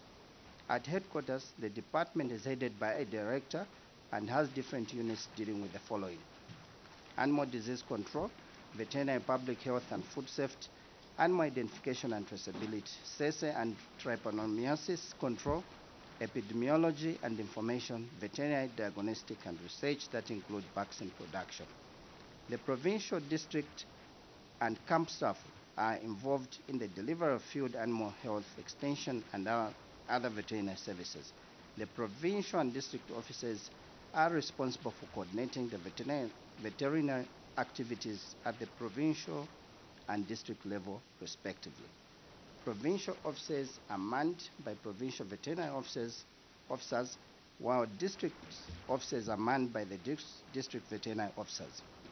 The veterinary camps are manned by veterinary assistants who are involved in the delivery of animal health extension services and work closely with livestock farmers. In addition to the field services, the department runs veterinary diagnostic laboratories that are responsible for the identification of disease-causing organisms, for which quick, effective disease control for quick and effective disease control. Further, the department has an epidemiology unit that is involved in disease surveillance, generation, storage, and dissemination of animal health information. This is all to facilitate quick control of animal diseases. Chairperson, allow me to address the proactive measures that have been put in place by the Department of Veterinary Services to combat livestock diseases and their effectiveness. The committee may wish to note that the provision of livestock disease prevention and control falls under two categories, namely the public and private good category. In the public good category, which mainly addresses disease of national economic importance, the government takes responsibility for the prevention and control of highly infectious animal diseases and those of public health significance. However, farmers and other stakeholders are allowed to play a specific role to ameliorate the situation during outbreaks. This category of diseases is mainly epidemic in nature, spread quickly, and have the potential to cause national food security risks. They are also transboundary in nature and can thus spread across borders if not controlled. Vaccines for this category of disease are controlled and are usually availed on a government-to-government framework. In addition, such vaccines are not readily available off the shelf until a number of pertinent examinations are completed to ascertain the appropriate vaccine for the particular outbreak. Chairperson, allow me to discuss the private good category. In this category, the main focus are management diseases. Most of the preventive and control measures of these diseases are a mandate of the citizens. These are diseases that can easily be prevented by good husbandry practices, and when they occur, their control is easily achieved by particular outlined treatments. However, government still offers extension services for these diseases and ensures the community uses preventive and control measures that are appropriate. The department has developed a number of disease control strategies for most of the major infectious diseases in the country, such as contagious bovine pneumonia, CBPP, foot and mouth disease, FMD, African swine fever, and East Coast fever, among others. Development of these protocols is as prescribed by international standards set by the World Organization of Animal Health, available local resources and husbandry practices. Some strategies such as that of CBPP have been ratified and endorsed by the World Organization of Animal Health as fit for use in achieving the objective of eradicating CBP from Zambia if implemented accordingly. The prescribed control measures in the strategies include control of movement of animals, mass vaccinations, aerial spraying, test and slaughter, and enhancing biosecurity. These control measures have effectively helped in preventing and controlling diseases when they occur. Chairperson, your committee also requested the ministry to outline the financing mechanisms and budgetary allocations by government towards the Department of Veterinary Services to combat livestock diseases year by year in the last 5 years. The committee may wish to note that the investment in the animal health sector in Zambia has not been concomitant to the growth and modern dispensation of the livestock industry. This has created gaps and inadequacies to facilitate seamless growth of the sector. The department is funded through budgetary allocations that are appropriated through Parliament. The government, through the Animal Health Act No. 27 of 2010, has also created an animal disease control fund to respond to emergency outbreak of diseases in the country and offers guidelines for compensation under the fund. The following were the budgetary allocations and releases to the Department of Veterinary Services for all the programs for the period 2018 to 2022. In 2018, 63,782,200 was allocated, and only 42,602,659,000 was funded. In 2019, 71,241,399 was allocated, and only 17,687,871 was released. In 2020, 39,592,258 was budgeted, was allocated, and 28,776,669 was released. In 2021, 29,441,550 was allocated, and 28,341,550 was released. In the year 2022, 205,937,802 was allocated, and only 193,435,166 was released. Chairperson, the committee may wish to note that despite the low investment witnessed over the years, the Department of Veterinary Services in Zambia has made several strides in disease prevention and control in the past 1 year. In the past 1 year, the country has managed to control foot and mouth diseases that had spread to affect 9 of the 10 provinces during the peak of the COVID-19 outbreak in 2020 to 2021. Currently, no area in the country is reporting an outbreak of foot and mouth disease. Because of the strategic response to disease, the country has recorded a positive growth in the livestock sector over the last 5 years. For example, the country has recorded an increase in cattle from 3.8 million in 2017 to 4.6 million in 2022. This was drawn from the livestock survey. Similar trends have been recorded in other livestock species.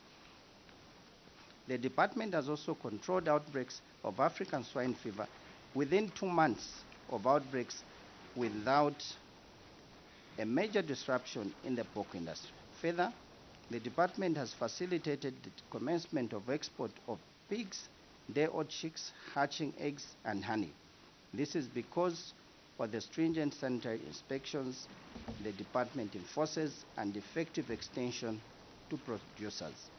This has contributed to the country's foreign currency earnings and ultimately to the GDP. The department has started the establishment of disease-free compartments that will enhance the exploitation of the livestock export markets and source of livestock and livestock products even in times of disease. The country has continued, though at a low output levels, to produce vaccines at the vaccine production unit at Central Veterinary Research Institute for use in cattle, goats, and village chickens. The country has also continued to collaborate with local and international partners in research and development activities, especially for infectious diseases and public health. Chairperson, all these achievements have contributed positively to the growth and transformation of the livestock sector in Zambia. The sector contributes about 42% to the agricultural gross domestic product and is creating employment in the poultry, dairy, small ruminants, pig and pork industries. The country is also exporting livestock to Congo, DRC, Angola, and other regional markets. Chairperson, the Department of Veterinary Services faces a number of challenges in combating livestock diseases. The major challenges for the department to effectively combat livestock disease include low staffing levels, inadequate extension staff, and other essential staff in key areas such as border control points, laboratories, etc. Large veterinary camps making it difficult to reach some livestock farmers. The high cost of the vaccines, inadequate and erratic government funding leading to failure to effectively implement prevention and control measures such as scheduled vaccinations, procurement of vaccines, and biosecurity measures. Illegal movement of livestock from high-risk areas using of undesignated roads. This has resulted in disruption of local trade due to restriction of livestock movements.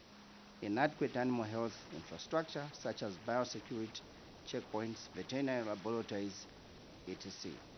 inadequate and poorly equipped laboratories, inadequate transport for use by extension staff to adequately respond to livestock diseases, lack of the animal identification and traceability system, and disruption in the vaccine supply chain due to the outbreak of the COVID-19.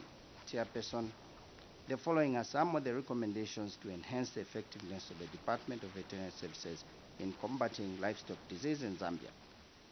The first is increasing funding allocation to animal health services, employing more extension staff for effective and efficient delivery of services, strengthen animal disease control and infrastructure, enhance support to veterinary laboratories through infrastructure and equipment, promote the production and uptake of animal vaccines locally, procurement of transport for use in animal health, extension and service delivery, improve the use of ICT in animal health services, and promote research and development. I submit. Acting PS, thank you for this detailed submission. Before we invite members of parliament to ask you questions, let me request the honorable members who have just entered to introduce themselves. Thank you, Chairman. Good morning, PS and Happy New Year. My name is Ronald Kech Totel, a member of parliament for Pambashi in Kawambo district of Ropra province and a member of this committee. Thank you, Honorable. Thank you, Chair. Good morning, witness and welcome. My name is Maureen Mavonga. I'm MP for Mfue. Mfue is in Oshimanda district in Chinga province. I'm also the vice chairperson for the committee. Thank you.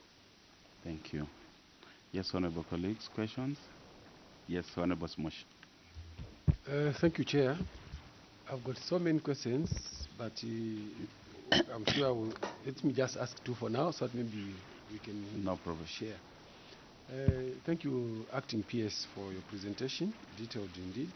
But as you may be aware, you are the mother of what we are doing here.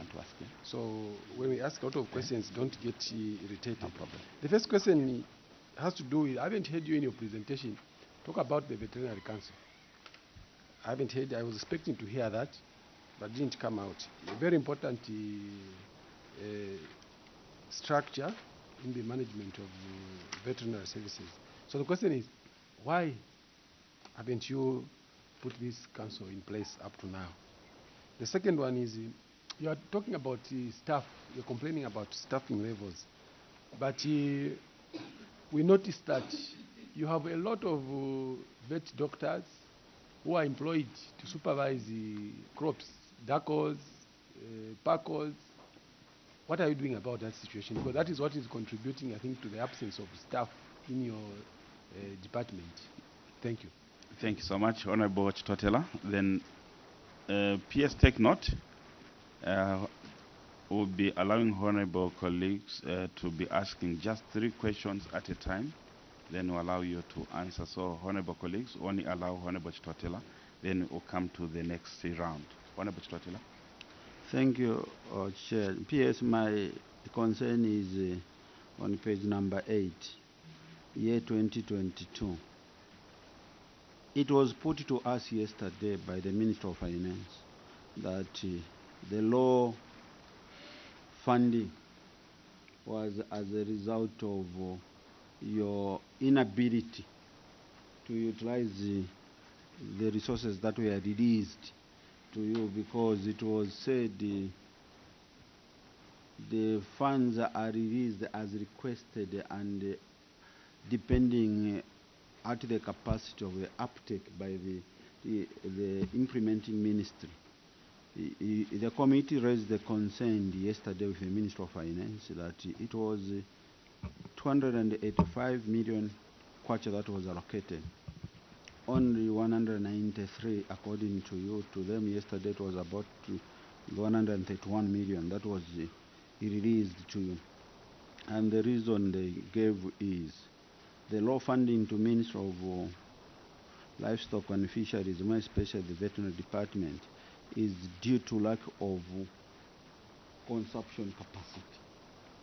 What could have necessitated you to have failure to utilize the money that is appropriated to your ministry by Parliament, bearing in mind so many challenges that the livestock sector is facing today in Zambia. You don't have the extension officers who are responsible for vet services, largely in the northern part of Zambia. As a result, the farmers who are in the cattle rearing and chicken rearing are experiencing challenges.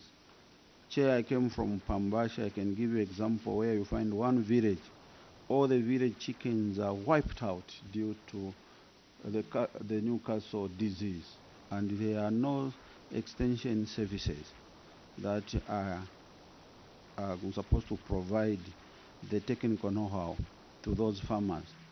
And in Kawambwa, there's one farmer who suffered the tick-borne disease, and about it, which I can declare interest. I lost about 19 cattle in less than 1 week. And it was very expensive for me to go and look for vet officers from Kawambwa just to come and provide that technical know-how to control the tick-borne disease. And yesterday, and when I inquired from the responsible, he cried the lack of the extension staff. And yesterday, the Minister of Finance said yes, not been able to utilize their resources to inept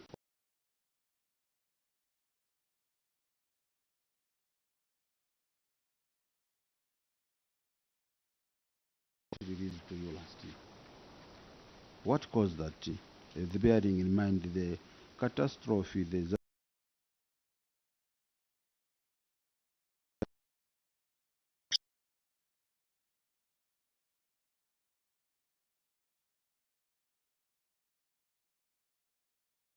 three. Respond to those three. Thank you, Chair, and thank you, Honorable, for the first question on the Veterinary Council. Why the council is not in place? The council was dissolved, I think should be, I'm not certain, should be June or May 2022. The process of establishing a new council commenced, and as we speak, I think we are almost 90% concluded. We should be having the council announced very soon. All the processes of vetting the potential members of the council has been concluded. We are just in the last phase of the process. So very soon, Honorable Committee, the council will be in place. Then the second question was, we have a lot of people who are vet doctors performing functions of DACOs and PACOs in the Ministry of Agriculture. You may wish to note that this is a legacy issue stemming from the period when the ministry was won, and these doctors held positions. At that time, you have the position of DACO, which was supervising even the vet functions at that time. So they could not relinquish the position as it were, whereas we created positions of district coordinators under the Ministry of Fisheries and Livestock. We've started the process of engaging where we have a vacancy probably to transfer.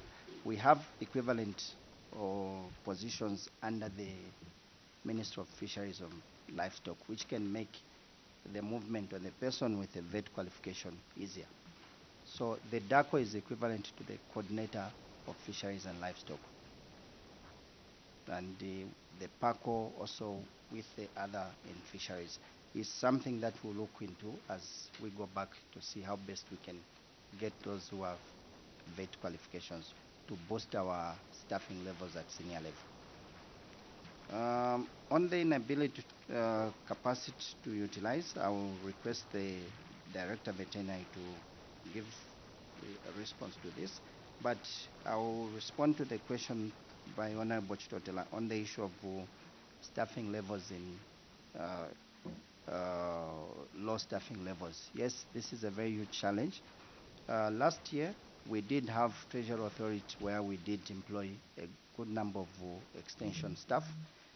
Similarly, this year we've been promised to be given Treasury Authority, and we are trying to cover the gap that has been observed countrywide to be in existence. And we are hoping that this will mitigate as we get the Treasury Authority. I submit. Thank you, Chair, and thank you, members of the committee.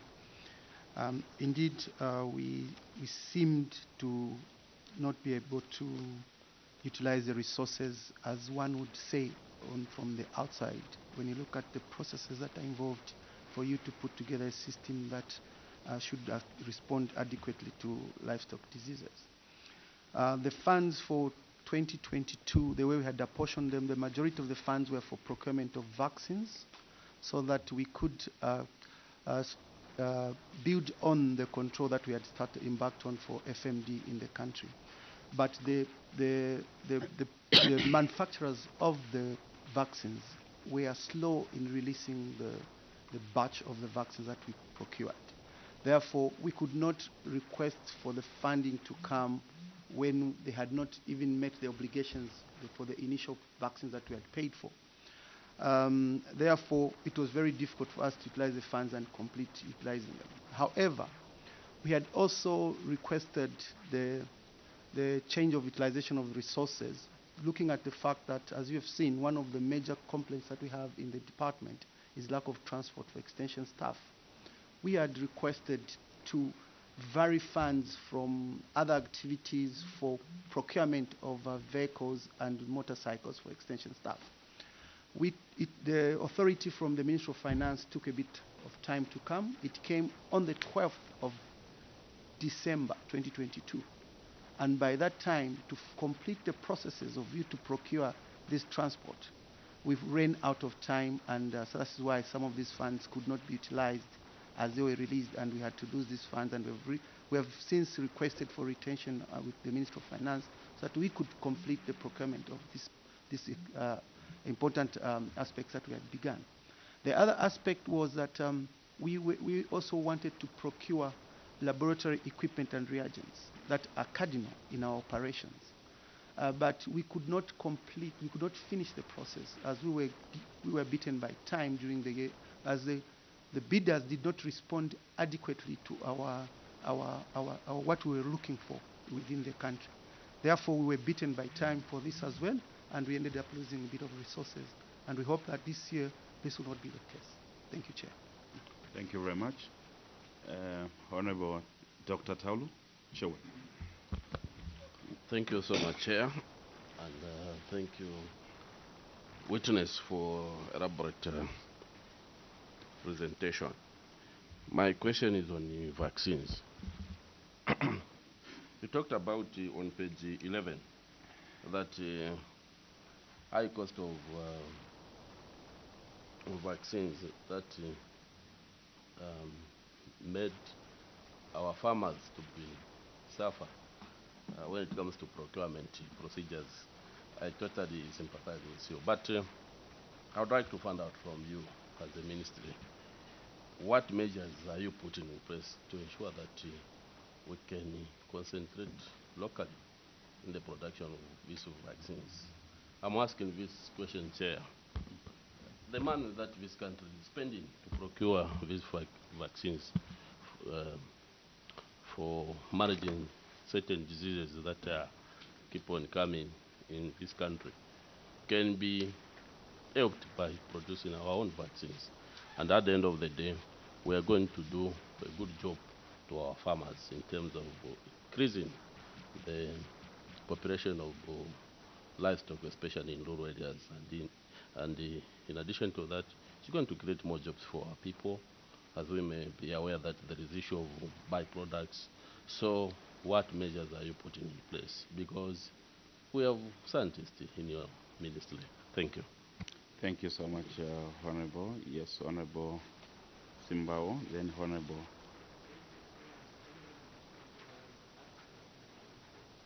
Okay. All right, Honorable Mtachalo, then Honorable Chitwatel. Thank you, Chair. Thank you, PS, for that presentation.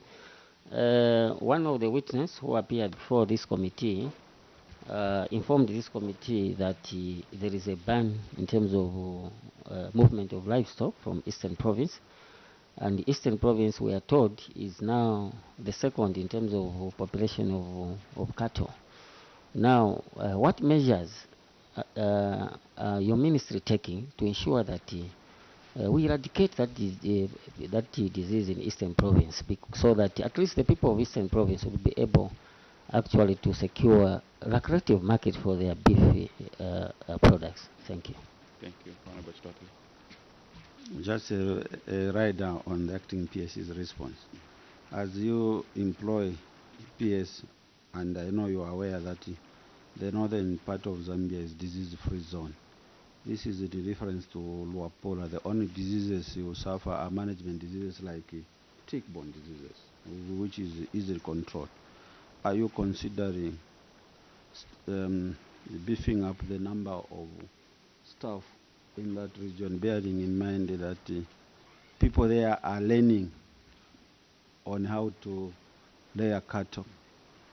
And if so, when do you intend to increase the number of staff? And as by the way, on Honorable Mtacha, have you lifted the ban on the cattle movement from Namwala area? Because we moved our animals, so we want to hear from you. Thank you. Thank you very much, Honorable. Acting PS, before you answer these three questions, let me request the man who has just entered to introduce himself. Thank you, Honorable Chairperson. My apologies for coming in late. I was otherwise encumbered. My name is Succeed Mulanga. I'm the Director for Planning in the Ministry of Fisheries and Livestock. Thank you, Director. Yes, Acting PS. Thank you, Chair. First question was on the measures being taken to localize the production of vaccines. I think as government, we have prioritized to make the Institute of Vaccine Production at CVRI, and we are hoping that this will take off within the course of this year, and the Director of Veterinary Services will elaborate more on this. And also on the movement of livestock from Eastern Province, and also the one on the ban from Namwala, the Director of Livestock will elaborate on this. Then on the employment of beefing up the staff, we've taken note, Honorable. We'll look into the matters we do the appropriation of staffing. Thank you very much, Chair and PS, for us to elaborate more on these matters. Indeed, government has taken the local production of vaccines very seriously. Luckily, Parliament has appropriated 100 million this year, 2023, to begin the process of restructuring and enhancing vaccine production within Zambia. As you might be aware, Chair and members, as the PS alluded to in his presentation, there wasn't investment in the animal health service provision in the country for a very long time. Therefore, there was no adequate response to the growth of the sector. The sector has seen growth in the last 10 years that is quite tremendous, and we had remained behind as service providers to the masses.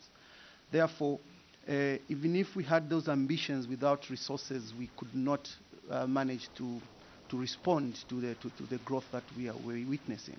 We had lost staff. Staff retention was poor because we could not facilitate the abilities of our scientists who have the eloquence to produce vaccines in this country. Therefore, it is quite a mammoth task, but I think we are equal to it with the resource basket that government is providing, and which has shown a willingness to provide. I think this will be a different story in the next 2 years. Secondly, on the ban on livestock from Eastern Province, yes, indeed, this ban has been on from 1949, if you might be aware, for the pigs from Eastern Province. This is because of the African swine fever, which is endemic in the Eastern Province.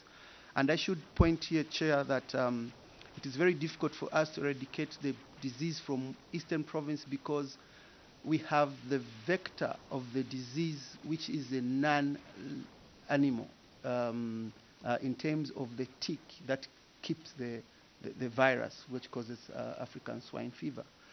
Therefore, it is very difficult for us to intervene directly because it means you have to look for the tick, which is very difficult to find these ticks, and they are not easily found on the surfaces because sometimes they burrow into the ground. And therefore, this ban will remain in effect for quite some time, unfortunately. What we have embarked on as a department and as a ministry as a whole is to ensure that we start unlocking processing industries within the Eastern Province so that even if production and productivity is increasing, people should have access to markets within the province where they can then transport their finished products to other markets that are available in the country and outside. However, for us to ensure that these products are safe for utilization wherever they will go, we have put in place mandatory checks that ensure that the products are safe for utilization where they are going. Therefore, we have to utilize a system of ensuring that the growth is supported by industry that uptakes the products from Eastern Province. As far as cattle is concerned, we also have a ban on cattle because of the inherent variant of the East Coast fever that we have. I'm sure the Honorable member knows that we have Chigodola in Eastern Province. That Chigodola, which is in Eastern Province, is different with what is existing in Southern Province and Central Province at the moment. And we wouldn't want the two strains to meet because we might create something that we will fail to control. Therefore, we would rather we restrict the cattle from Eastern Province to remain within the Eastern Province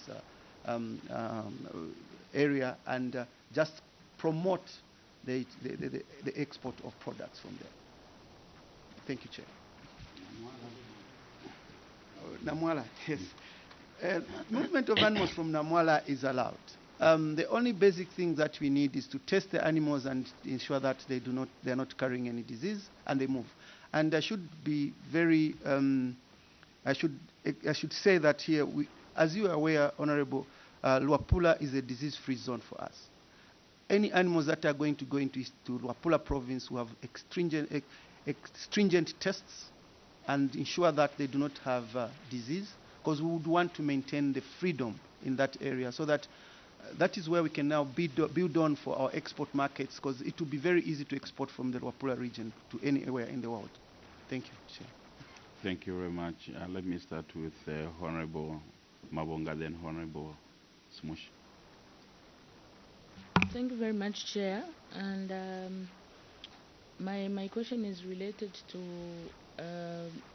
the camp officers in your various camps, because it was discovered that most of what is hindering the effectiveness of delivery of the services of veterinary services is one of them is that most of these officers that you have usually live in town because of lack of accommodation in their campsites.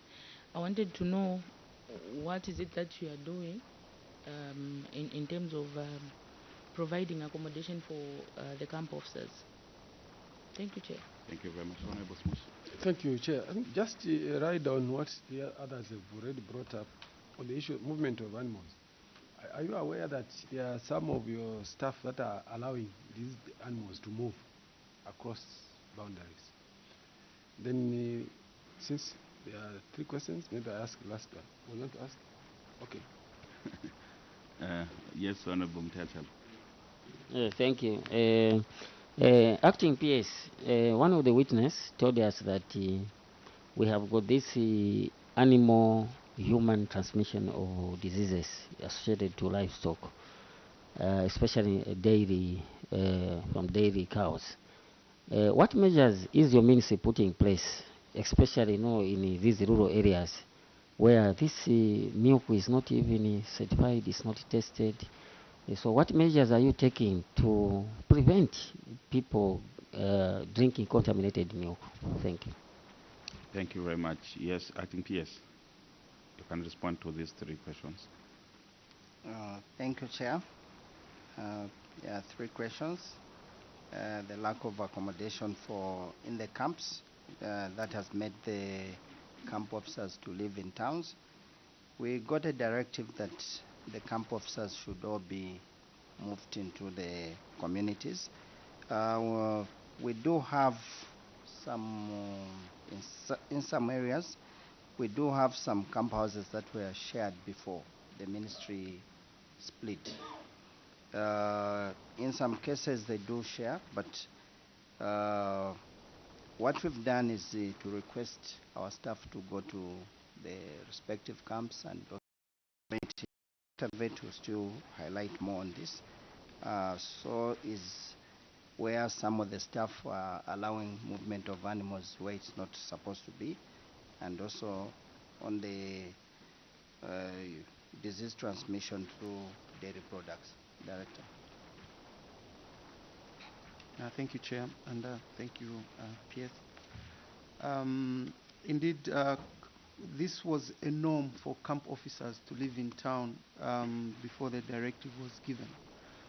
We have issued directive that all camp officers get back to their camps, because these officers, they receive housing and rural hardship allowances, which many officers have deserted their camps. Because as you have seen, the structure of the department is that huge, and it spans from headquarters right up to the camp level. And the camp officer is a person who lives amongst the community. Therefore, there could be isolated cases indeed where a person has deserted the camp, and we would rely on the community to inform us. And so far, I think we have started getting good feedback in quite a number of areas, and where we have identified the particular officers. Disciplinary measures are being instituted for those officers to go back to their camps. And I think this, honourable members of parliament, you will see a change within no time, because our officers will be there in the camps. Staff allowing diseased animals to move across boundaries. This is, if it is happening, is quite unfortunate, and it should not happen. And this is, as veterinarians, through the Veterinary and Veterinary Paraprofessionals Act, we are bound by ethics that are drawn. Therefore, if someone goes against the ethics that are put down in white and black, there are repercussions that should follow. Therefore, a number of officers have been punished for this particular offence, and I'm aware of 2 or 3 officers that have been suspended for this particular act. And most of the cases, this could happen without us knowing, and when we get knowledge of it, appropriate measures are taken. What measures are we putting in place to combat zoonotic diseases that they can get from consumption of products from animals and animal products? Indeed, this is quite a big problem, and we have areas where we have people dying from such cases. One of them is an area in Western Province where they consumed anthrax-infected meat. We don't take pleasure when such things happen, of course, and we really feel for the communities. But we are increasing our extension messages to the people. And as you have seen from the previous monetary allocations that we had, it was quite difficult for us to enforce extension services with such kind of allocation.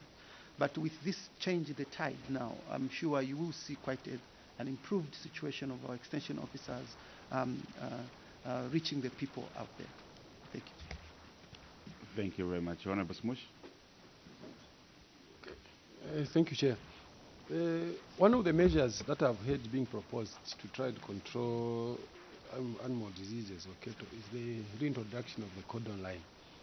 I happen to come from a constituency where that line was put up. Now, I want to find out if you are aware of one of the challenges which that cordon line had brought about, which is the Angolan government had actually claimed to say the border now is the cordon line and not where the border is. So due to that, I'm asking, why don't we maintain the line as the border? Because from my understanding, I was told that the reason why that cordon line was put there was to prevent movement of animals from Angola into Zambia, where they don't do any control measures.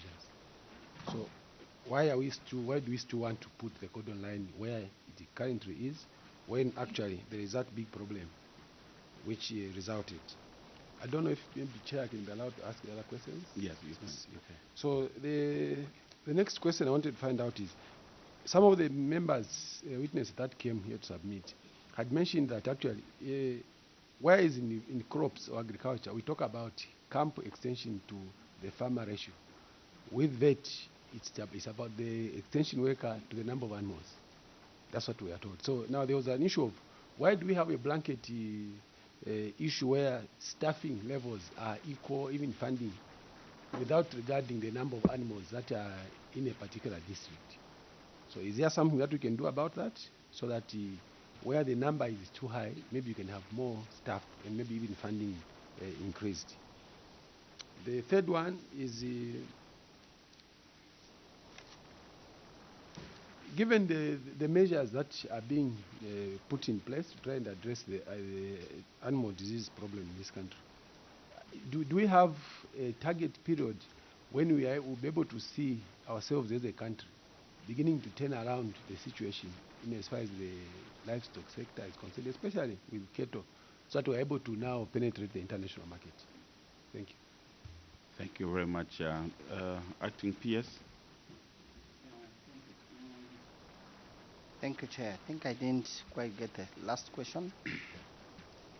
Last question is, we are seeing a number of efforts that are being made, put in place now, to try and turn around the sector so that it's able to contribute significantly to maybe GDP of the country. So my question is, do we have a time frame when you are able to say, okay, by this time, I think we'll be able to see something positive happening? That is the question. Yes, please. Thank you, Chair. First question was on the issue of the cordon line and the challenges that existed before. It is true that government and as a ministry, we are about to start the process of re-establishing the same cordon line. I would wish to inform the committee that we are now at the preliminary stages where we're trying to do the proper mapping where the cordon line will be. And I think this concern that existed will be taken into account before we can finally agree with the mapping. We are starting with that. Then the second question was on funding mechanisms. Why are we apportioning same resources in areas where there are fewer animals vis-a-vis to those that have less animals, in terms of staffing as well as monies, funding? I'll let the Director Planning to respond to this one. And then the one on livestock and the turnaround of the sector, the Acting Director Livestock will speak to it. Yes, Director. Thank you, Chair, and Yes, thank you, PS. PS. Can switch off your mic? And thank you, PS. Yeah, in terms of the financing mechanisms, what we have done, particularly in the 2023 budget, is that we've aligned the funding to the work plans in the specific districts. So it is no longer straight line funding, but it's need-based funding. Of course, the challenges still exist in that while we've received an increase in the budget, the requirements are still quite vast, and will continue to solicit for more resources. But we've now moved to aligning the funding to the needs of the districts, and based on that, you'll see that the funding to various districts is now different. Thank you, Chair. Thank you very much. Yes, PS. Maybe before the livestock, I would request that maybe the Director Vet also highlights a little bit more on the cordon line. Director. Thank you, Chair, and thank you, PS. Indeed, the the honorable member has pointed out the claims that were there by the Angolan government. But I think through our interaction between ourselves and the Angolan government, the issue of the border has been handled in the Joint Permanent Commission, the JPC, that we've held with the Angolan government.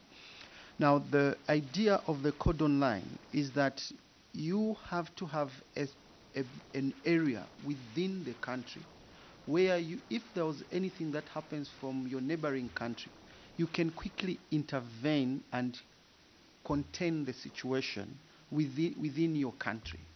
Therefore, putting the cordon line at the border does not offer you the luxury of you to contain this situation before it moves to the other side of the country. Therefore, this cordon line, where it is put inland, you leave the other line, the other area which neighbors your countries, to ensure that you fight your war with the particular situation within the context of your land, because you do not have access to the land on the other side. So that is why we move the cordon line slightly inland, so that you have this area where you can fight the particular problem that you have.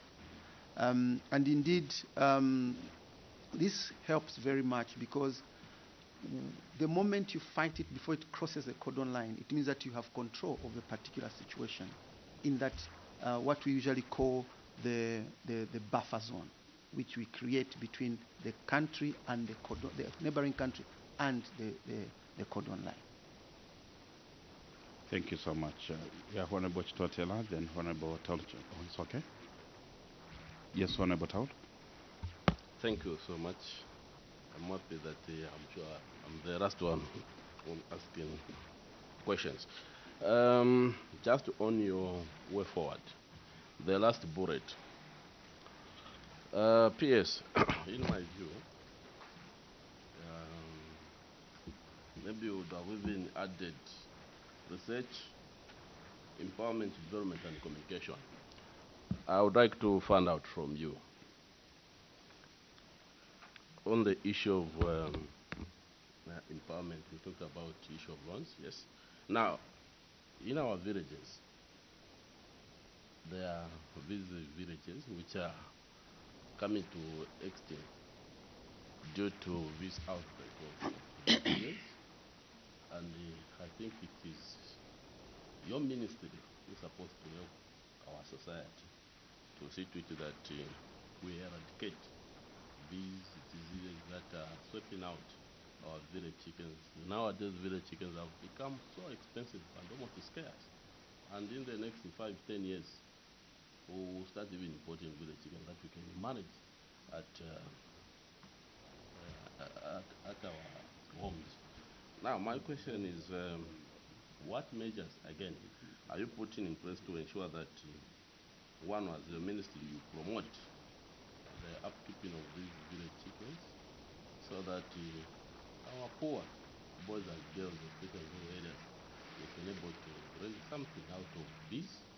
Then also on the issue of communication, have you trying to put up, for instance, a call center, so that if there is an outbreak, maybe in far areas, quickly people can able to call the veterinary office, and the veterinary officer or whatever can rush to attend to such places? I submit. Thank you. Yes. Yes, Honorable. Thank you, Chair. The vet services were privatized. I think I'm just not, can't remember the exact year. But from the people that came in, the witnesses here, one of the issues that was mentioned was that the private sector involvement or participation, I think, hasn't been adequate, and maybe as a result, we haven't seen this growth in this sector. Are there any measures that are being taken or put in place to just make sure that the private sector participation is enhanced? Cattle lastering. Now, on animal identification and traceability, what do you think the technocrats, at least yourselves, that you can do to make sure that when an animal is stolen, it can be tracked maybe within 10 or 15 even within 30 minutes. Is there a mechanism we can come up with so that when a farmer loses his cattle, an animal, he or she can be able to trace it in the shortest possible time? That is number one. Then number two question, or maybe let me not load you with a lot of questions. You can respond to those three first of all. Thank you, Chair. The first one was on improvement of the livestock,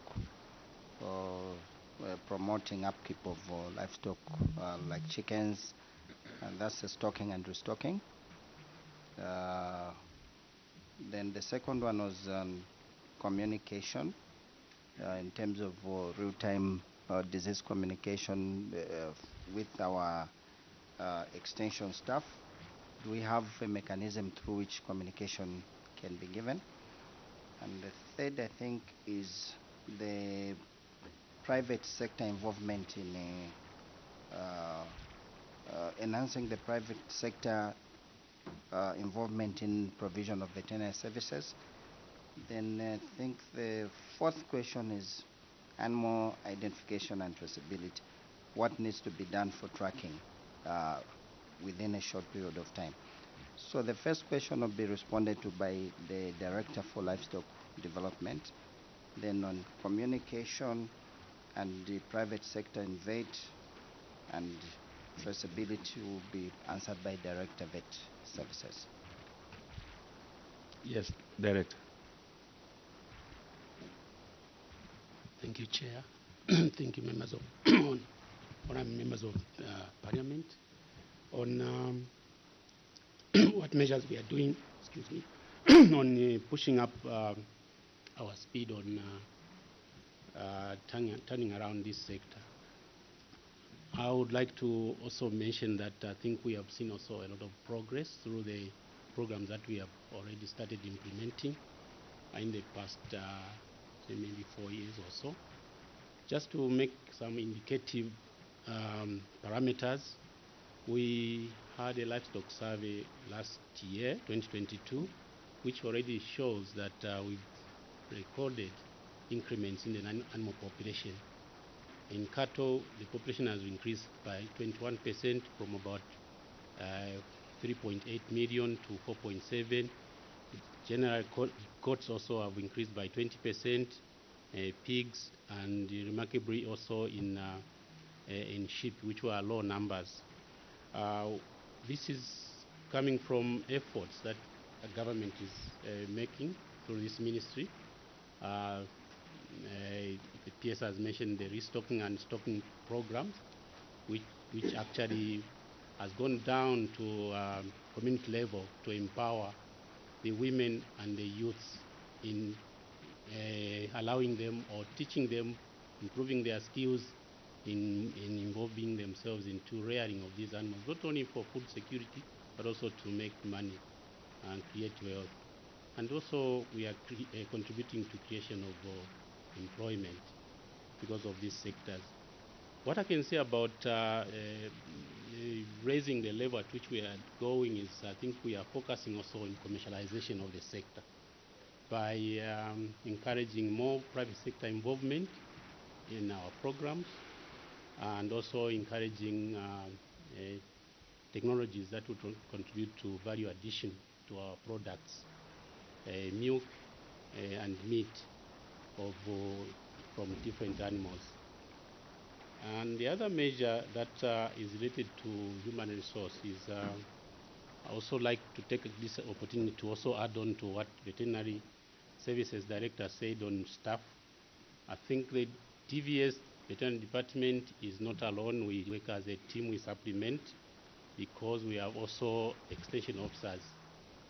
Unfortunately, in the past few years, because the department is relatively new, we've been actually making an effort to request the Cabinet Office to allow us to have Treasury Authority to employ more livestock assistants who can complement the veterinary assistants at field level. And this process is ongoing, and we hope that will raise the farmer to extension officer ratio so that we can reach out as much as possible. I think those are the things. On village chickens, yeah, I agree that village chickens are getting more popular. And also, the-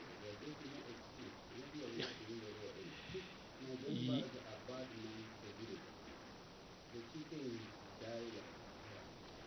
yes, on the disease control area, because of certain measures that we need to also relook at the disease control part. More has to be done with animal husbandry. You know, disease control is not just firefighting, it's about prevention. So we will insist, and we also rejuvenate the extension approaches that we used to do, the integrated extension approaches, where you prevent more than answering to the cause to treat a disease. And this is why we're emphasizing on livestock assistance, because those are animal husbandry at camp level. And they are specialized in disseminating skills on how to avoid disease outbreaks. And when a disease outbreak occurs, they should also know on how to respond within their own mechanism. Nowadays, we are talking about village-based technologies. You know, we can't do away with the indigenous knowledge. We want also to. I think I'll try to, I think I'll also compliment my colleague, the acting director, livestock, on the question by Honorable Chitotela on why we lose a lot of village chickens during November. And actually, so not only in November, I think also in May, around May, June, somewhere there, we lose a lot of village chickens because of the cycle of the Newcastle, which the country is producing the vaccine for those village chickens. I think, as you've said, our extension has not been quite good, and I think when we work on the extension, these mortalities will really get down. Now, coming to the issue of why we don't have a call center for people who have experienced these calamities, for them to be helped quickly. Indeed, I think that is a challenge for us as veterinary services, for us to really see, but to put up a call center maybe within our structures, so that people can have where to call when they have a problem. But what would promote more is the increased engagement between our extension officers in the field and areas of national economic importance.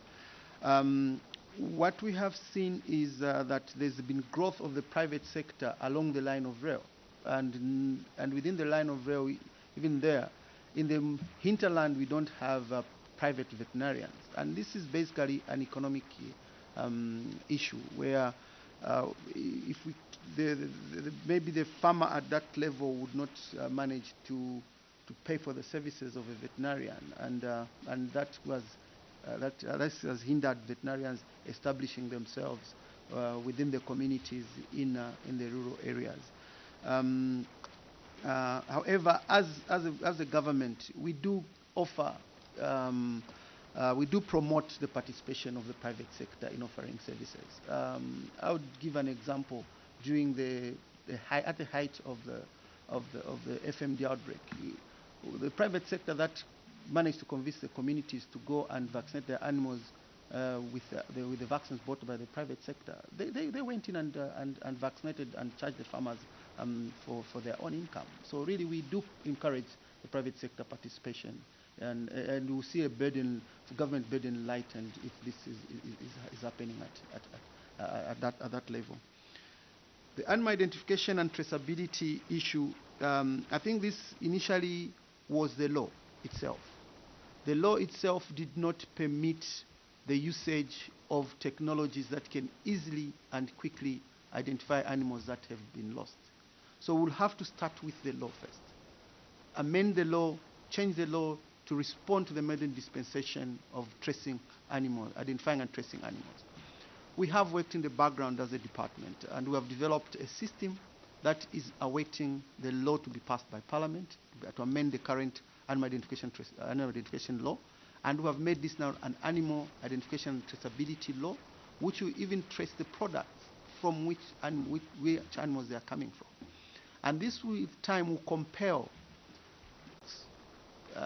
the abattoirs that slaughter these animals, that slaughter these chickens, to, to, to ensure that the products that they are putting out in the are traceable. And this should stem the loss that our livestock farmers are encountering out there. We are hopeful that 2023 this law is going to be amended, and we'll roll out this animal identification, the new animal identification and traceability system before the end of 2023. This will curtail a lot of livestock thefts that are occurring right now. Thank you, Chair. Thank you very much. The last one, it's on the accreditation, okay, of our labs to the international community. Okay, what are we doing to ensure this is done in our country? Acting Director, accreditation of our labs to the international community. What are we doing to ensure this is done? Thank you, Chair. Again, I'll invite Director of Veterinary Services to respond. Thank you, Chair. I should inform the Chair and the members of the committee that Zambia has made tremendous progress in accrediting its laboratories. So far, the laboratory at the Central Veterinary Research Institute is accredited with the Southern Africa accreditation system under SADC, and therefore we have met the international minimum benchmarks for accreditation of the laboratories in the country.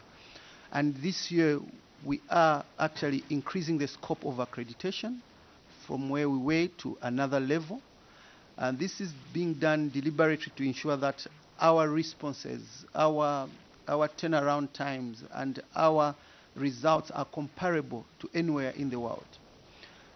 We are not only leaving it at the laboratories only, we are also going for the production laboratories, which are vaccine production laboratories.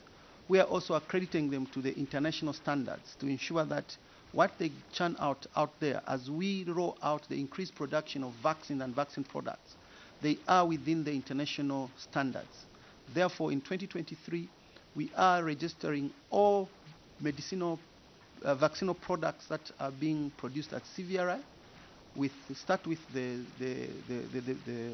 Bureau of Standards, the Zambia Medicine and Regulation Authority, ZAMRA, and also we are trying to bring in SANAS to come and assess our laboratories and ensure that they meet the international standards. So we are on course, Chairperson, and we hope that by the end of 2023, that process would have been completed.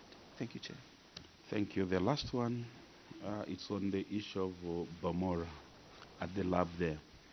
You know, farmers, when they send their samples, blood samples to Bamora, a lot of the majority of farmers, small scale, medium scale, and large scale farmers, they are complaining that results come out very, very late. Sometimes it takes more than one month, sometimes 2 months. Yes, what are you doing as a ministry to ensure, okay, the results of those blood samples are given to the farmer, maybe within a minimum of 5 days? Yes, and number two, I don't know if you are aware, acting PS, that there are some officers there at Bamora who are conniving with some vet doctors from some districts around the country, that they already have results of some animals. When people want to transport or transfer animals from one place to another, that you could find that there are already results prepared. So animals are moving in the country without genuine results. That syndicate is there, or if you haven't known it, please investigate. It is a very, very serious matter. If we don't tackle that problem, then we are going to spread diseases to the entire country.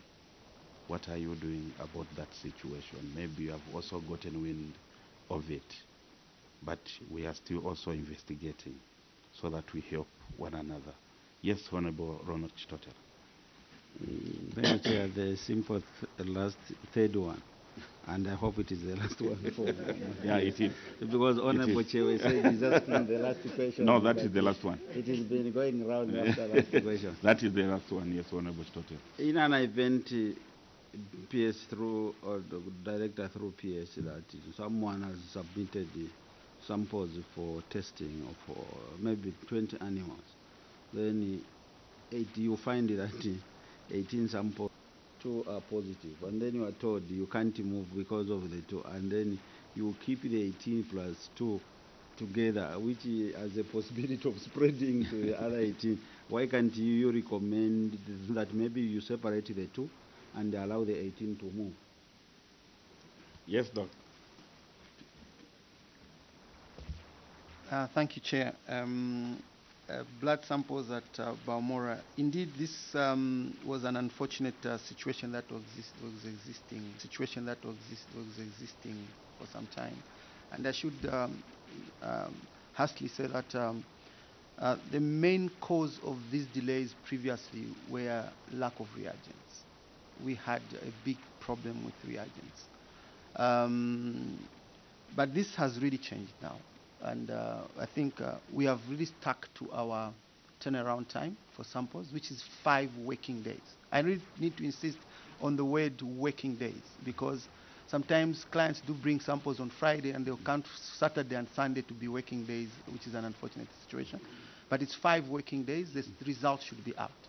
Why we have a delay? And if this is not happening now, please, we let the people escalate this to my office, because we really need to sort this problem out and return to normalcy. We will aspire to deliver that which we've promised, and we have the mandate that has given us that to the people direct hotline for CVRI, where the clients can call in and inquire about their results without is tracked online. When someone deposits, can know. And if you see those of you that have seen these results before that we generate, they are automatically generated. They are not generated by writing. It's the system that generates these results. Therefore, that number that is given, if there's any variance between what the person has on the ground and what is in the system, we will detect it. And we will know that there must have something that has gone wrong here. Therefore, we'll still take your advice and investigate further. And if there's anyone who has this information at any particular moment where it happened, please, would be very glad, so that we could try to weed out such unscrupulous people in the system that are tarnishing the name of the department. I'll bring 2 farmers to you, Doc. I'll really be happy, Chairperson. I'll be happy, Chairperson. Yes, and they are very much willing to share this information with you. Yes, and sir. it really shocked me. Yes, sir. Yes. Yes. And we can assure you, Chairperson, that we will not leave any stone unturned if this is happening. And this will go to the very bottom of it and read this out. Considering the last question, why some animals derail the movement of the others, basically this depends on the type of the test that we are doing. We have different test types that we do. Some of them are what we call head tests. One result for a single animal affects all. And then we have got the individual test results, whereby those 2 indeed they can be salvaged from the others and the other 18 allowed to move. So it depends on the type of test and the type of disease that is, so that we can that can be allowed by our officers on the ground to allow the movement to occur. Thank you, Acting PS.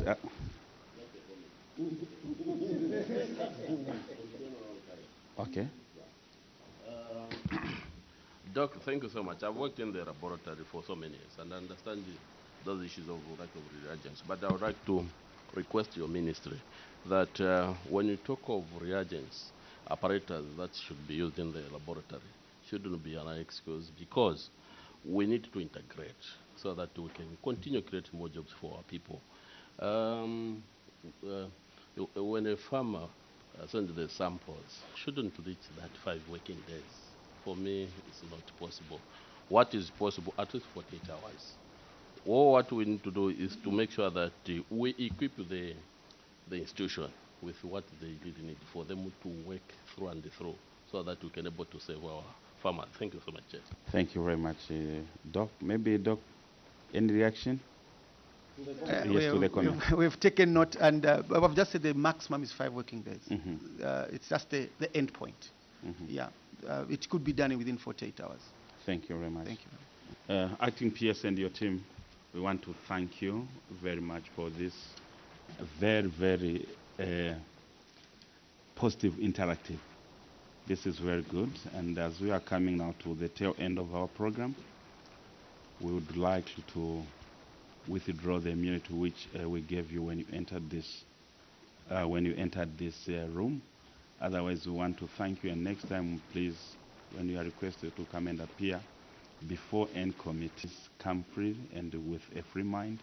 You are not in court, and we are just here to learn from one another.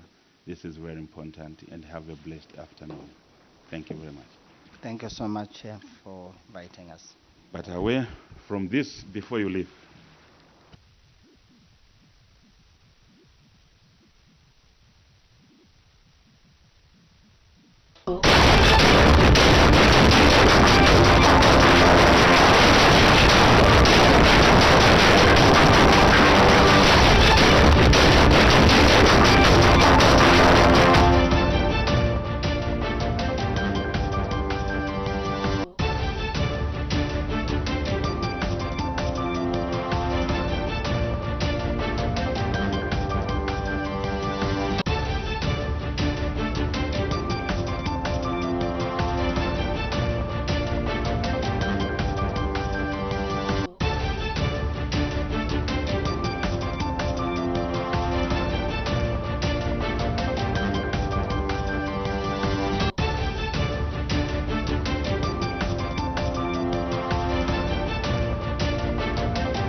London, your music promotions. I don't wanna mess around, I just wanna set it down.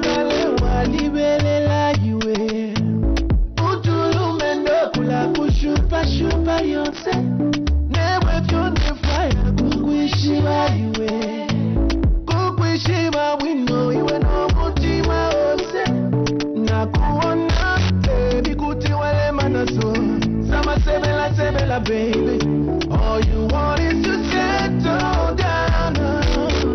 Will you let me be the one, girl? Oh, kukonda chimopanda, safaka pona baby like me. Will you let me be the one, girl? Oh, kukonda chimopanda, safaka pona baby like me. You a patay, you a patay, you a baby.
baby ni Bugatti ababa mininji. Mama manje iwe ni badali. Sibanga kwane baby you are my Ferrari. And you baby you're my all, you're my honey. Sibanga kwane love you are my Bugatti. Baby kuti wale manazo. Sama sebela sebela baby. I don't wanna mess around, I just wanna settle down. Bela kuti wale manazo. Sama sebela sebela baby. I don't wanna mess around, you're the reason I ain't solo. You're the reason that the brother keeps coming back for more. Waza kamba ni mibondo. Kuma kulibe wamenda ni vesa chonjo. When I hurt you, fix my pain. A little ray of sunshine on me rain. Sometimes it's a little hard to maintain, but I'm stronger cause you have my last name. Yeah. You a patati, you a patati, you a baby di Ferrari, I'm you a patati, you a patati, you a baby di Ferrari, I'm you a patali, you a baby ni Bugatti, I'm you a patali, you a baby ni Bugatti, I'm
Leka tuimbire kwa abana.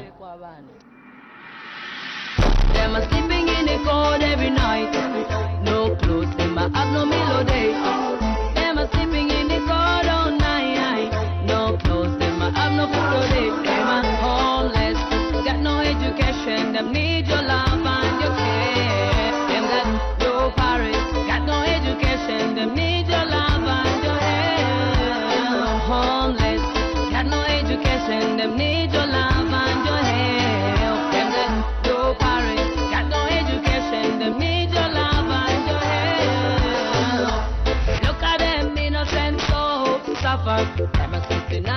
the bridge.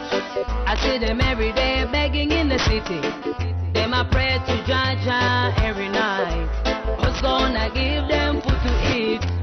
Who's gonna offer them shelter? Well, it takes you and me to make a change and help these children. Stretch your hands and help these African children. Oh, them are sleeping in the cold every night. No clothes, them are have no meal all day. Them are sleeping in the cold all night. No clothes, them are have no meal all day. Them are homeless, got no education. Them need your love and your care. Them got no parents, got no education. Them need your love and your help. Homeless, got no education. Them need your love and your help. Them got no parents, got no education. Them need your love and your help. Their future got no light, no medication. Them I get so sick. Got no mama, got no papa, can't you see? Them got no shoes on them feet, can't you see? Jaja, touch our hearts so we can help them more. It is never too late for us. Oh, giving, oh, Jaja blessing. Get those things you don't use, give out. Let love spread around the world. Them are sleeping in the cold every night. No clothes, them are have no meal all day. Them are sleeping in the cold all night.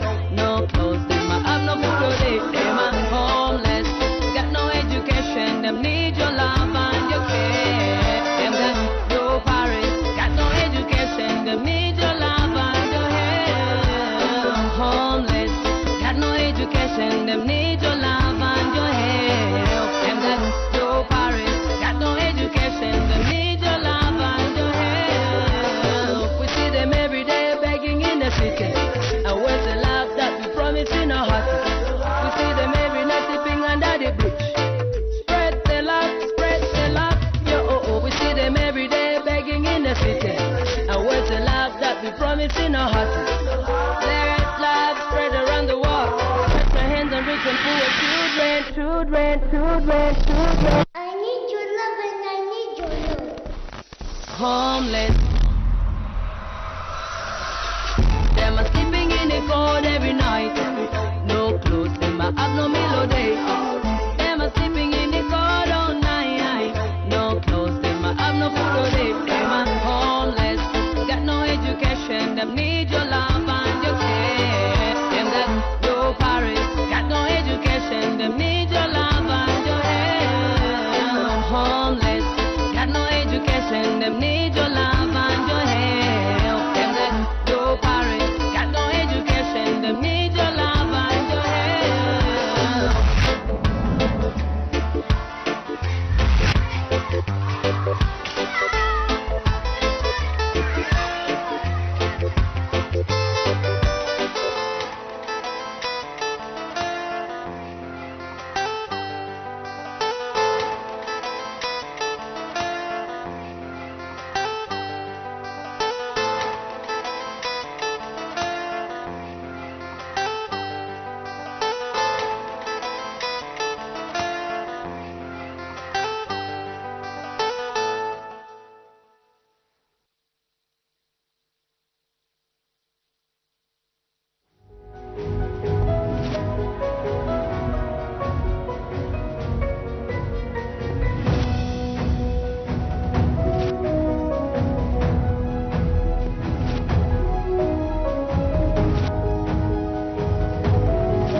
Every girl child out there should be very, very proud of this president.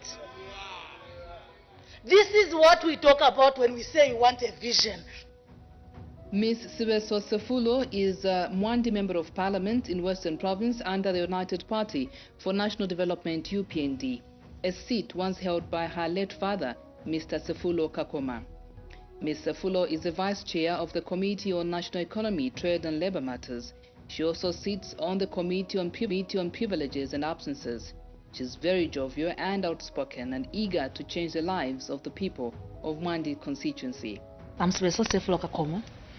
born bred in Mwande in the early mid 80s. Did my primary school at Wambu Primary School in Mwande, and then went to Sesheke Secondary. When there was debate, even if I'm given to oppose a motion that I am supposed to to support, I'll find reasons to oppose it. I was very I would not say that I was that child that was a saint. Of course, I had my mistakes and things like that, but I was a straightforward child and did very, very well in school at the time. Even now, I was a very straightforward kid and did very well in school. So I was not a saint, like I've said. I was very argumentative, but I was also very outspoken, and I always spoke my mind out. I'm a mother of 4 boys, very strong woman. So I'm a mother of 4 boys, yeah, and now representing the people of Mwande. She was brought up in a polygamous family, describing it as a great experience because it united the family. I come from a polygamous marriage. So my father had 2 wives, my mother and the second mother. And then I came from a family where we are 11 children. Actually, I can also make mention that you wouldn't tell who. Once served as Member of Parliament for Mwande constituency in 1968 under UNIP and 1991 to 1995 under MMD, that's the Movement for Multi-Party Democracy. So my father was also a parliamentarian who was a Member of Parliament for Mwande, actually, as early as 1968, but then broke off and then became a parliamentarian again in 1991 when MMD came into power. So he died a sitting Member of Parliament in 1995 for the same constituency that I represent now. She was inspired by her father to join politics. At the time that I was growing up, my father was a parliamentarian, so I come from a political family. And just apart from just coming from a political family, like I've said, I was born and grew up in Mwande, and every time that I went back home, I would find the same challenges that I left when I was growing up still there. And then I said, maybe I could be the positive contribution that I wanted to see in society, and decided I was going to run for Mwande, really to come to the service of my people, the people of Mwande, to see how best we can help them to make sure that we can improve the face of Mwande and also be part of the solutions to the challenge. So really that's what drove me into joining politics.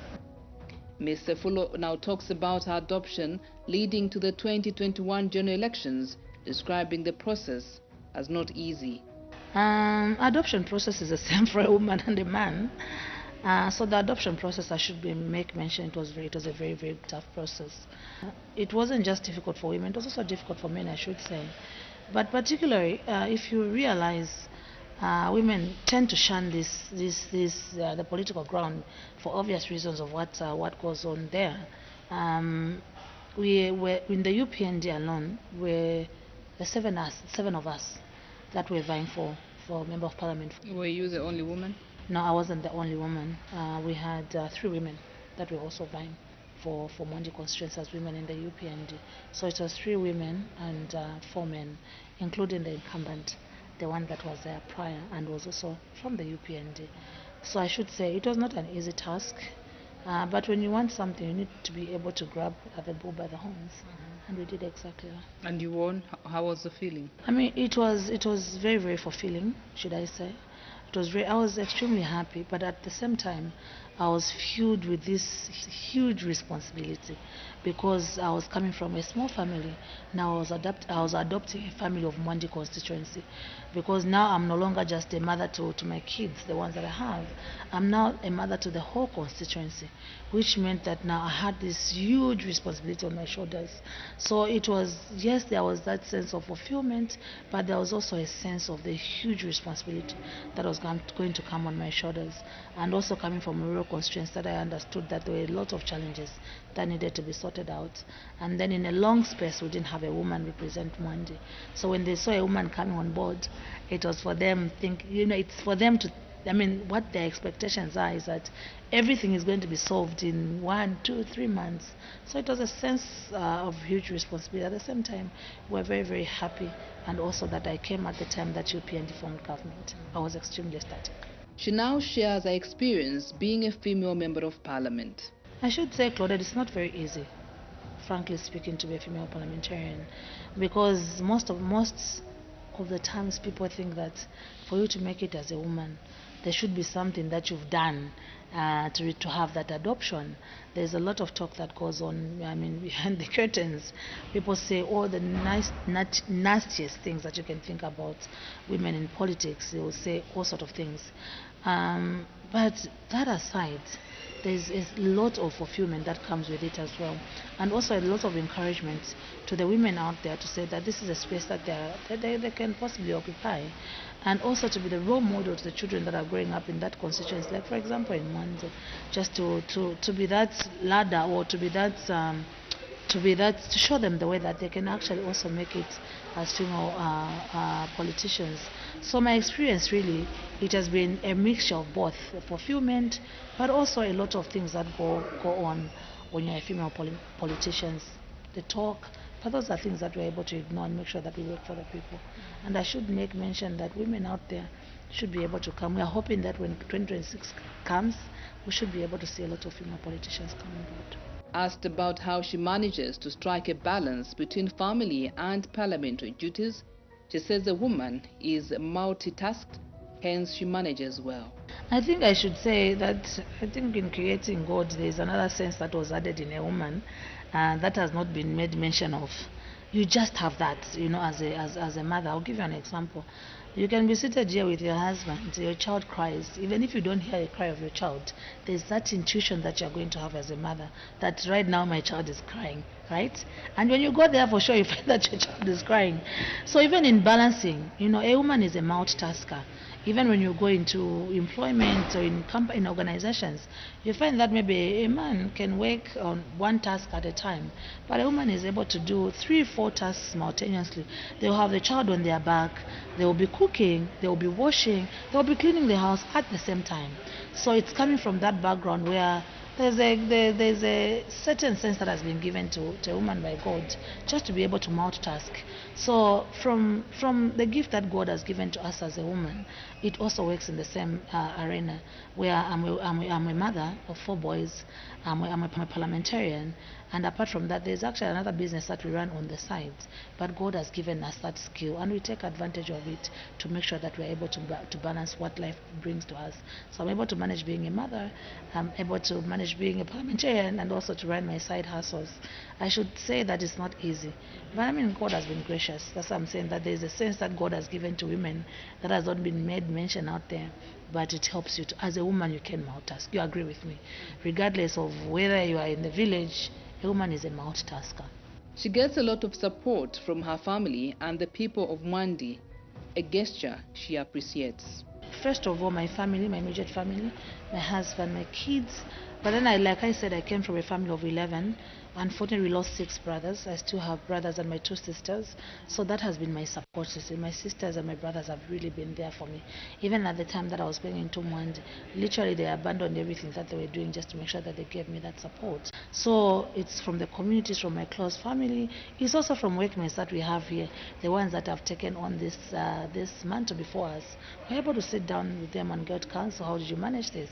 So it comes from everywhere. And I should say, Zambians, when you ask for support, they're able to give it to you.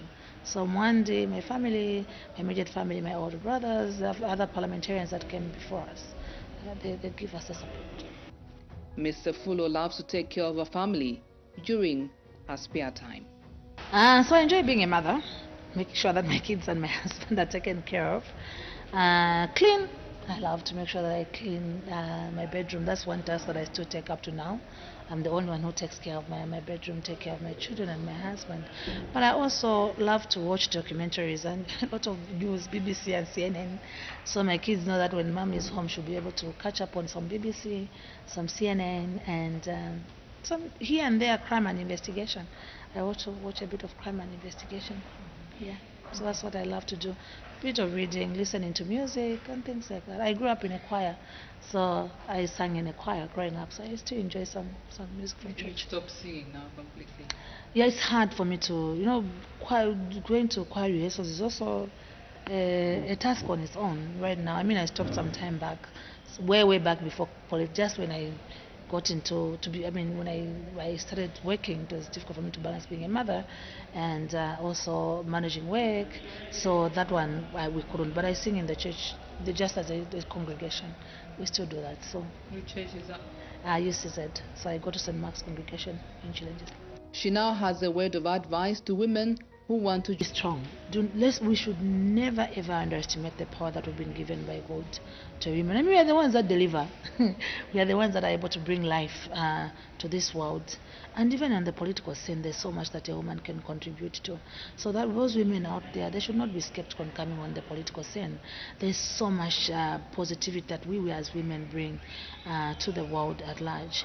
So women out there should not be scared of joining this field, because I should say women are very, very strong. And I always say this, Claudette, when there's a table set and you don't have a chair as a woman, carry your own chair there, as long as that's the space that you want to occupy. Make sure that you cement where you stand. And there shouldn't be any person who should tell you that you are not able to do this unless you yourself. So as a woman, as long as you're convinced that you're able to do this, there's nothing that a woman cannot do. That I should say, we are very, very strong. So all the women out there looking forward to joining politics, please come. We'll be able also to give you the support as other women. Sometimes women find themselves in a space that women are the ones that actually sometimes bring other women down. But that's the notion that we are also trying to change, to make sure that women support women. As a result, we should be able to rise as a women folk when women support women. So come on board.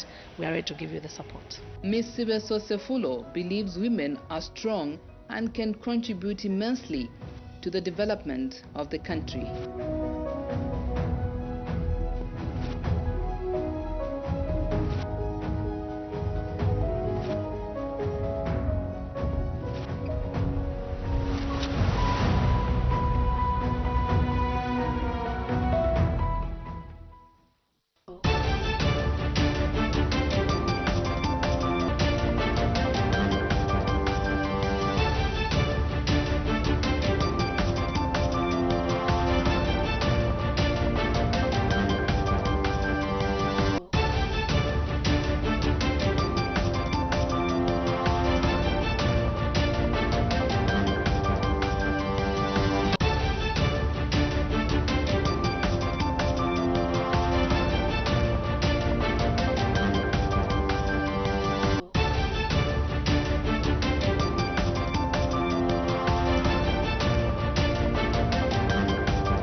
when you're about to enter Botswana, okay, you go through a foot bath, and that thing is there throughout. But here, we only introduce those things when we have a disease, okay, when we have an outbreak of disease. In the moment that disease, okay, is gone, and even the checkpoints is what is dismantled. What do you think we can do, okay, no, the government can do, so that those things can be maintained? Thank you so much. Thank you, Chair. I'll start with the meat inspection. I think regarding this, there's a government gazette notice that was passed to allow the vet and vet para professionals to start conducting meat inspection. So that's the right step in the direction. So I think we'll be seeing more vet professionals doing meat inspection.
Good morning, witness, and welcome to Cabinet Affairs Committee.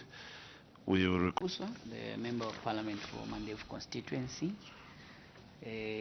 Mandef constituency hosts the parliamentary buildings.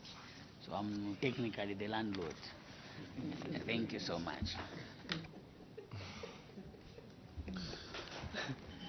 Good morning, witness.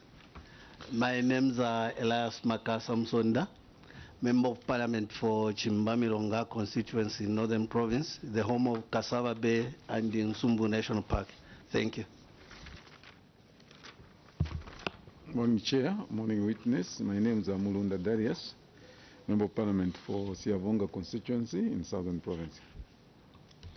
Thank you so much, Chair. I'm Mandandi Kalie, and good morning, witness. Member of Parliament for Sioma constituency in Western Province. Thank you. Thank you so much. My name is Lubusha Andrew. I'm Member of Parliament for Chipangali constituency, and I'm the chairman of this Cabinet Affairs Committee. Honorable Mpundu, kindly introduce yourself. Thank you very much, Chair, and thank you, honorable members. I'm Honorable Cliff Mpundu, Member of Parliament for Chembe constituency, and a member of this committee. Thank you. You may proceed. Thank you so much. I'm Kawinga Msonda, the Interim Country Director at ActionAid Zambia.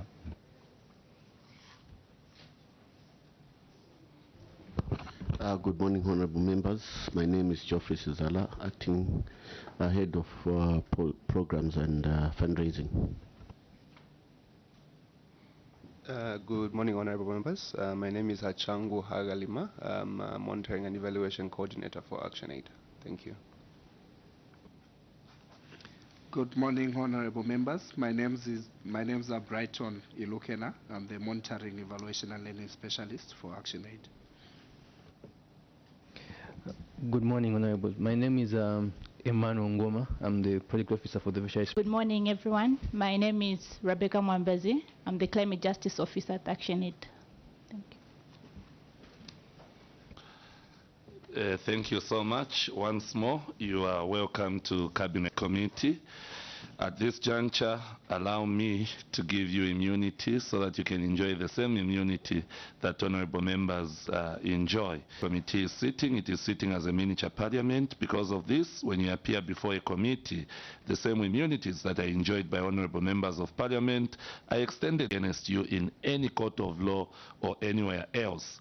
However, you are urged to be as truthful as possible, because if you choose to deliberately mislead the committee, the same Cap 12 can be used against you. However, this committee is of the view that you cannot deliberately choose to mislead it.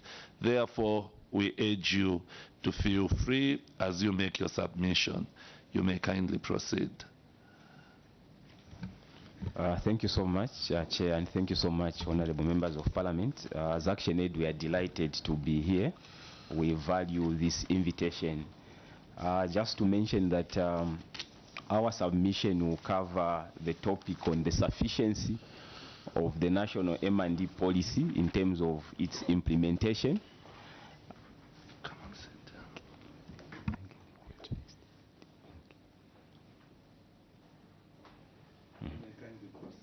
Thank you. And also our submission will cover, among other things, the role of state actors in the implementation of the national monitoring and evaluation policy, the effectiveness of non-state actors in the implementation of the national monitoring and evaluation policy. Yeah, just to mention that the development of the national M&D policy shows the strong commitment by the Zambian government towards achieving an effective measurement of the results of development plans and programs being implemented countrywide. At this point in time, I just want to mention that our presentation will be structured as follows. My two colleagues here will run us through the paper in terms of looking at the issue of the sufficiency of the national M&D policy, the role of state actors, and also challenges and recommendations. So at this point in time, I'll allow our colleagues to lead us through the paper. Thank you. Thank you very much. As my colleague mentioned, so we did a review of the policy, and we came up with a set of observations that we made based on the national monitoring and evaluation policy. And overall, I think we thought it is commendable that the Zambian government actually decided to come up with a national monitoring and evaluation policy. And this is owing to the fact that there are a number of countries in the region and in Africa at large that are actually in place to guide the management of monitoring and evaluation resources. So overall, we thought it was commendable that the policy was actually in place to help with timely and results-based decision making for different government policies, plans. And excuse me, we also thought that supports the need or government aspirations to be able to demonstrate some of the results or some of the outcomes from government developmental plans and efforts. And we also thought that it was good that the policy also helps to enhance accountability of government to citizens and other cooperating partners, donors, and other stakeholders that government works with. In light of that, we also made a few other observations that we thought maybe might help in strengthening the implementation. And we thought that, for example, in the 8th National Development Plan, there was insufficiency, or there were some gaps in terms of institutional capacity or institutional structure that helps in statistical analysis and also utilization of monitoring and evaluation data. I think, as it is mentioned in the policy, the key aspect of the policy is that it wants to help us in improving implementation of government policy. So we thought that maybe under Section 10 of the National Development Plan, of the 8th National Development Plan, there might be need to maybe strengthen that institutional structure in terms of how is that information utilized in developing or improving implementation of government developmental projects. And I'm on page 10, maybe just for reference from our notes. I'm on page 4, apologies, I'm on page 4. Another observation we made is that the objectives are sufficient, the objectives noted in the monitoring and evaluation policy. For example, there is clarity in terms of the standards, guidelines that promote adherence to the best practices in terms of monitoring and evaluation. So it is clear in terms of the need for inclusion of citizens in the management of monitoring and evaluation processes.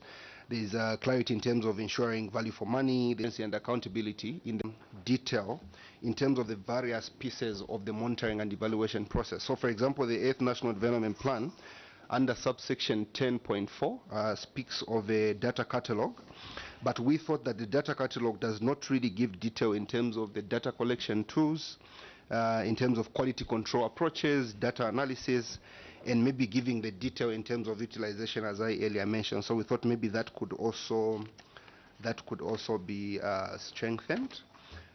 Moving on to page 5 of our notes. We also thought that maybe there are some gaps in terms of planning for monitoring and evaluation. the policy was not explicit in terms of how do we go about planning for monitoring and evaluation. We thought that for the execution of the spirit. So another realization we made is that under Section 11 of the 8th National Development Plan, which is looking at financing of the 8th National Development Plan, there was no mention or any line that is looking at financing for monitoring and evaluation. So we thought that maybe there is need for that deliberate sort of structure or approach in terms of how do we plan and how do we resource monitoring and evaluation efforts by government at ministry level, at subnational level, at district, and various other administrative levels. In addition to that, we also thought that the policy mentions the need for capacities to share and also use the M&D data, as I earlier mentioned, but there is no much clarity in terms of how is information shared or how is information transferred across different state actors. So we thought that the policy is clear in terms of the role that state actors play in conducting monitoring and evaluation at the various levels. But we thought there is more need to be clear in terms of what is the role of line ministries in the monitoring and evaluation of the 8th National Development Plan. So we thought maybe it wasn't very clear in terms of the role that line ministries play, and we thought that maybe the policy could try to strengthen, or maybe in the operationalization we should be more clearer in terms of what role do the ministries play. In addition to that, we're also looking at having a clear structure in terms of how monitoring and evaluation is conducted in the various ministries. So for instance, do we have staff that are actually specifically working on monitoring and evaluation? Or maybe amongst the staff that we already have within the civil service, what kinds of responsibilities do they have towards ensuring that there is effective monitoring and evaluation and subsequently utilization of the findings of M&D efforts? In addition to that, we also thought that maybe those responsibilities that staff or civil servants are actually provided with, there is need for a clear appraisal system. Within the overall appraisal system, there is need to be specific to say how they performing against the responsibilities they are given in terms of managing monitoring and evaluation processes and resources. Addition to that, we also thought there is need to enhance in terms of cultural approaches and political will towards monitoring and evaluation. We thought in most cases, which is also a practice within the civil society, you might have very good policies in place and sometimes even resources allocated, but if you don't have proper political will and a proper culture and approach to monitoring and evaluation, most of this just remains on paper. So we thought maybe there is also need to enhance the culture and sort of a mindset shift on the importance and the benefit of us having a functioning monitoring and evaluation system. Moving on to page 6 of our notes. So through this policy, we also thought that there could be enhancement of accountability of citizens to of government to citizens in terms of how public services are being managed. So not only looking at budget execution, for example, but also looking at performance. So for instance, now we are looking, if we're talking about policies such as the free education policy, in addition to us looking at how the government is supporting, we are also looking at what kind of quality. We thought that there would be need for there to be clarity in terms of how do non-state actors come in to actually support the M&D processes. So we thought it wasn't very clear in the policy, and we thought that that could also help in terms of coordination, in terms of when the non-state actors come in and how they can support the efforts of government in implementing this policy. And there was also a clause that we actually cited, which is on page 18 of the monitoring and evaluation policy, subsection 8.1.3, which says the participation of non-state actors in technical working groups is only when included. So we thought that maybe instead of having that as and when invited to such technical working groups on monitoring and evaluation, it would be good if non-state actors had sort of standing positions or seats within the technical working group so that they are more consistent in terms of getting information from the processes on monitoring and evaluation. and also making input into the processes. Then we thought another critical component that non-state actors could play would be in terms of improving M&D practices, in terms of learning and sharing. So we equally appreciate the efforts or the learning that we get from the national monitoring and evaluation efforts, but we also believe that there is some learning or there is some sharing that non-state actors can actually give to the state or to government in terms of the practice of monitoring and evaluation. Gaps in the national policy and also the provisions that are there. We also looked at the challenges that could impede the successful implementation of the policy. So some of the challenges that we highlighted in our submission are inadequate statistics in M&D structures at all levels to manage consistent data collection, analysis and utilization. At the point of M&D framework integrations where even non-state actors in terms of data collected being integrated into the national system. And then also the other challenge is there are no dedicated M&D staff in most ministries to carry out M&D functions. I think this is one thing that you will need to have a proper structure in every ministry for it to be successfully implemented. Then little involvement in joint monitoring visits with CSOs and cooperating partners. I think the current monitoring practices are actually disjointed where private sector is also conducting their own monitoring but not feeding into the national framework. And then in Zambia also the law that supports the development and strengthening of M&D has been found to be weak, and if the trend also persists, the country risks failing to ability, feedback and learning from insufficient data for decision making. And then the other challenge also we looked at a lack of legal mandate upon which M&D could be developed and sustained for the country. So aside the policy that we have, I think we were looking at it, if M&D had legal backing, this would compel even non-state actors to contribute to the data system of the country.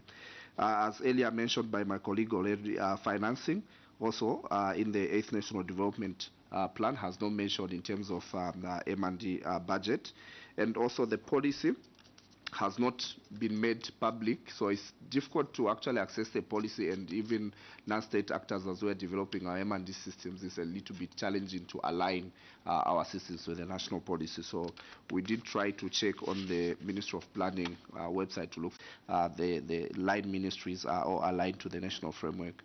And without proper legal backing for the national M&D policy, cooperating partners are not compelled to adhere to the aspiration of this policy. So recognizing that there is a commitment from the legislature to enact laws that promote the implementation of the policy would enhance its adherence to the policy by all stakeholders. Then we further looked at the recommendation in terms of strengthening or improving the implementation of this policy.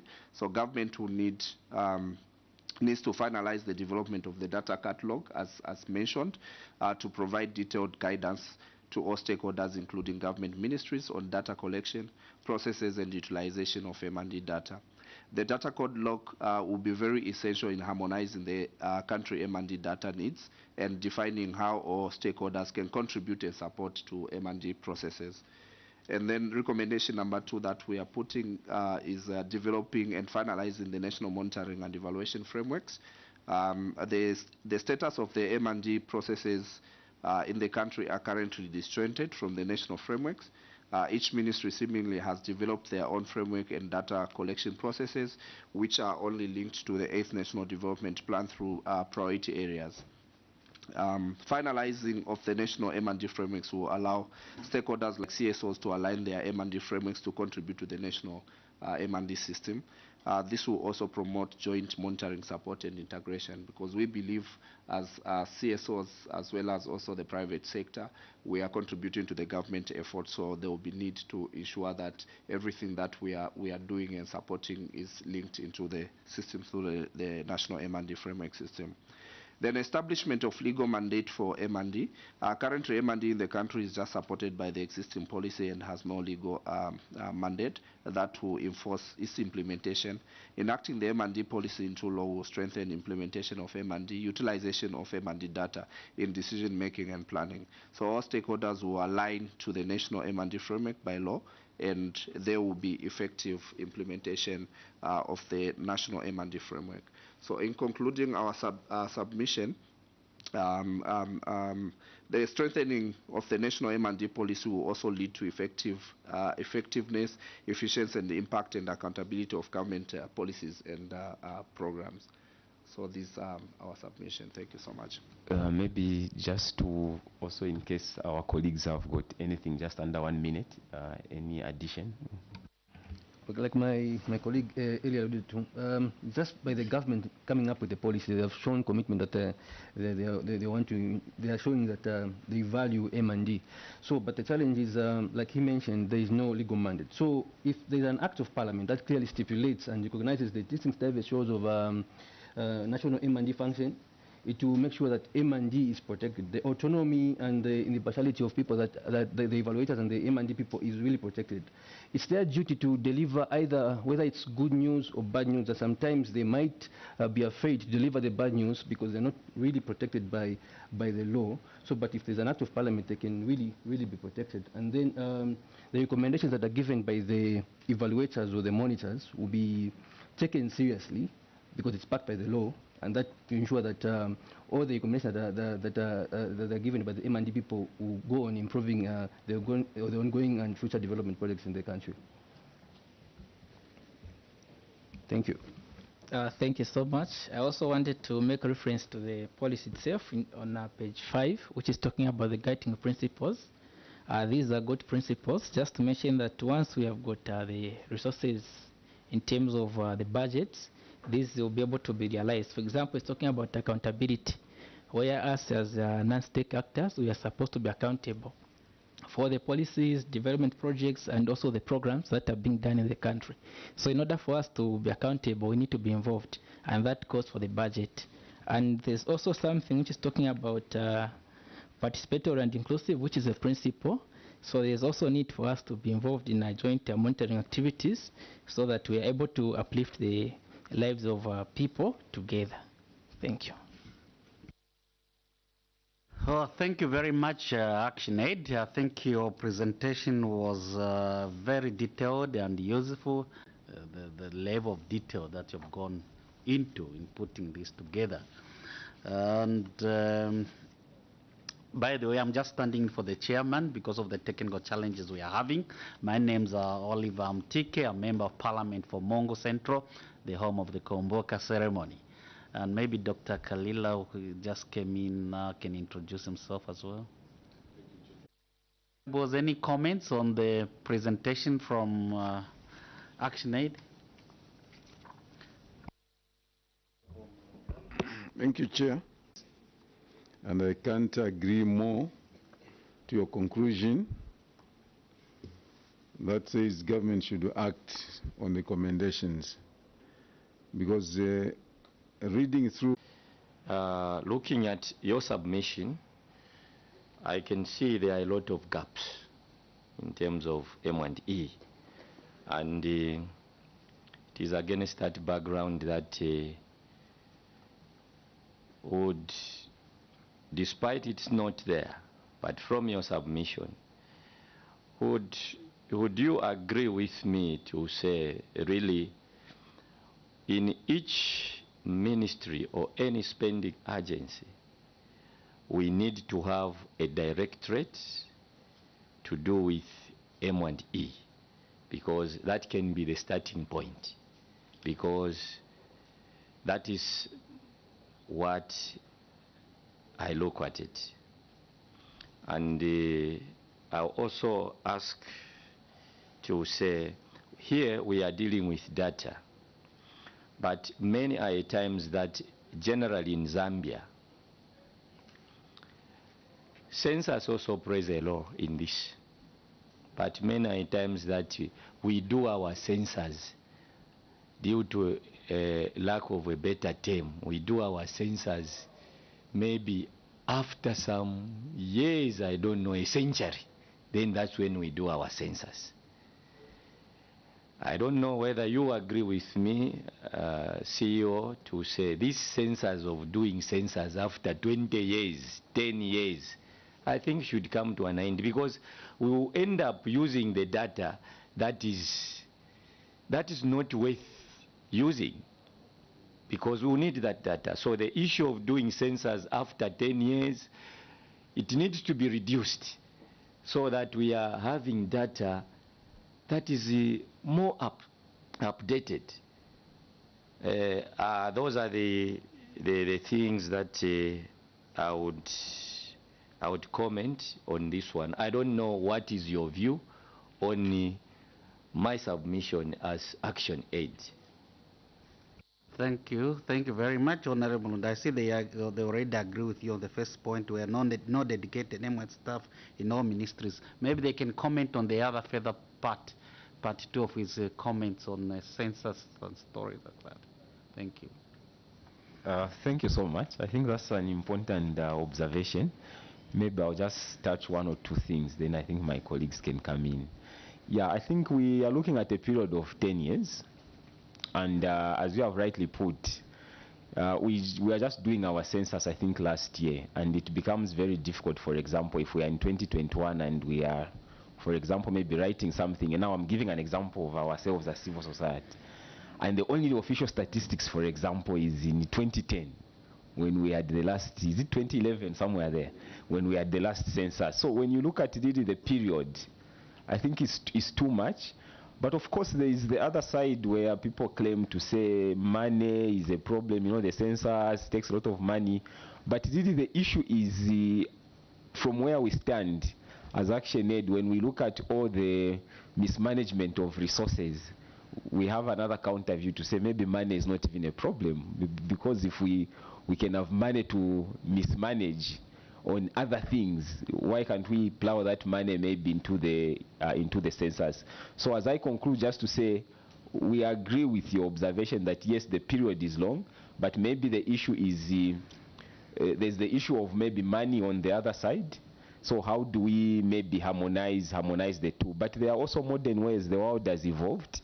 Even the usual counting of the physical counting of people, if we improved so much on some of the things we are talking about, we can do a census in the most innovative way without maybe spending a lot of resources. But let me end here for now. I think I'll allow my colleagues in case.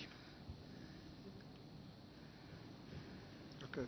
So maybe just to comment on the census, we know that it takes a bit of years, but I think with a good strengthened M&D system, census is part of the M&D processes, because the data it provides also informs policy formulations in terms of macro policies.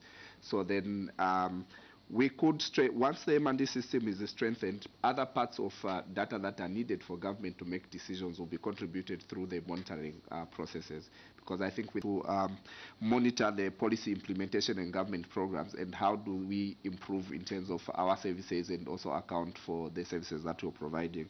So with the census, I know with the strengthened M&D system, we could integrate different data points. For instance, maybe the Ministry of Health could contribute in terms of data on the birth rates every year, which could help us also track our population increase before we can do the larger census.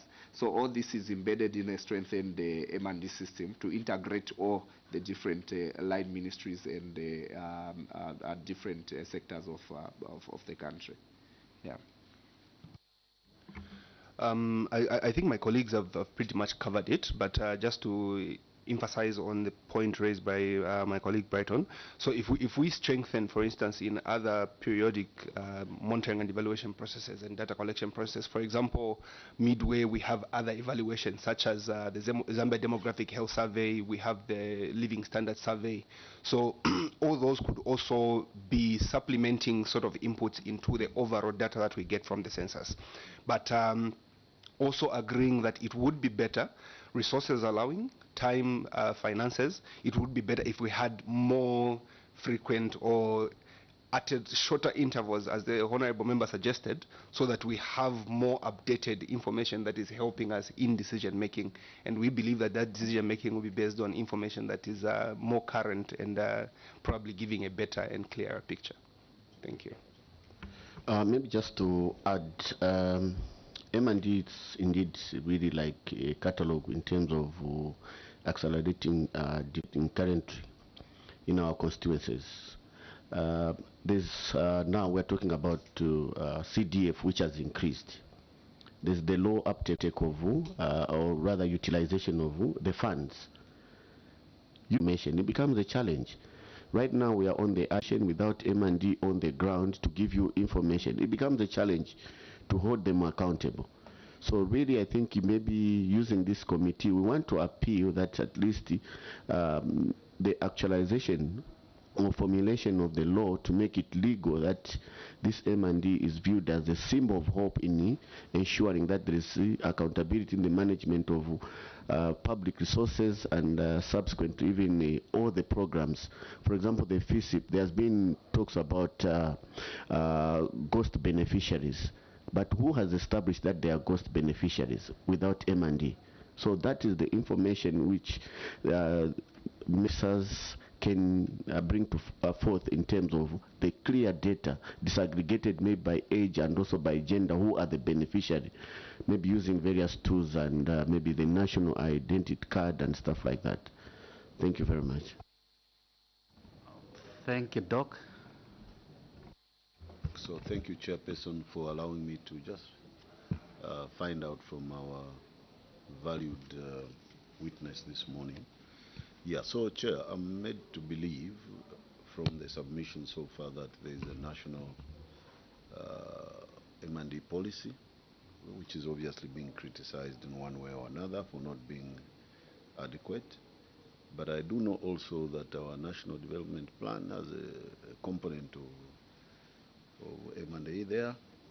Secondly, I also know that there is a piece of law known as the National Budgeting and Planning Act, which spells out clearly the steps necessary for our planning process, including monitoring and evaluation. Did you care to look at what is in the National Planning and Budgeting Act in making this submission, and whether you think this is adequate for the spending agencies, because all of them are ideally supposed to draw their plans from these documents. In fact, Chairperson, there was even a ministry created. It was just abolished in the New Dawn government, the Ministry of National Development Planning, whose specific role was for coordination, monitoring, and evaluation of all the programs, basically speaking to what we are trying to do as a committee, but it was merged with the Ministry of Finance. And I don't know now whether also you did find out under the Ministry of Finance whether there is now a specific unit which is taking care of all these things, so that this committee can also interrogate. I know they will be coming at some stage. Yeah, but so just that. So two things, whether you looked at the National Planning and Budgeting Act and also... Honorable Malila.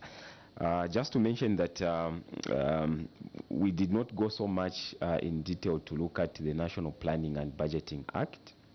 However, at some point, I think prior to the enactment of or coming into effect of that law, we had interacted with the law. Maybe one of the things that I can point at right now is that while we may have that act and the policy, I think the major issue that we may see, and I may give maybe one or two examples, is the issue of integration or coordination. So for example, when you look at the Planning and Budgeting Act, I think one of the things that we stood out and mentioned as a civil society organization was that when you look at maybe the manner in which we are talking about bringing civil society or other non-state actors to participate in planning, maybe was not so comprehensive, in the sense that maybe we were allowing maybe certain offices to dedicate in terms of choosing which non-state actors maybe sits in the different development structures, like maybe ward development committees or district development committees. And by that I mean, for example, there was the issue that it could be maybe the provincial ministers that maybe nominate. So when again we look at now, when we come here in this policy, you may find that even that aspect of how civil society, for example, maybe participates or they are called upon to maybe enhance government efforts, is also not so clear or maybe not so structured.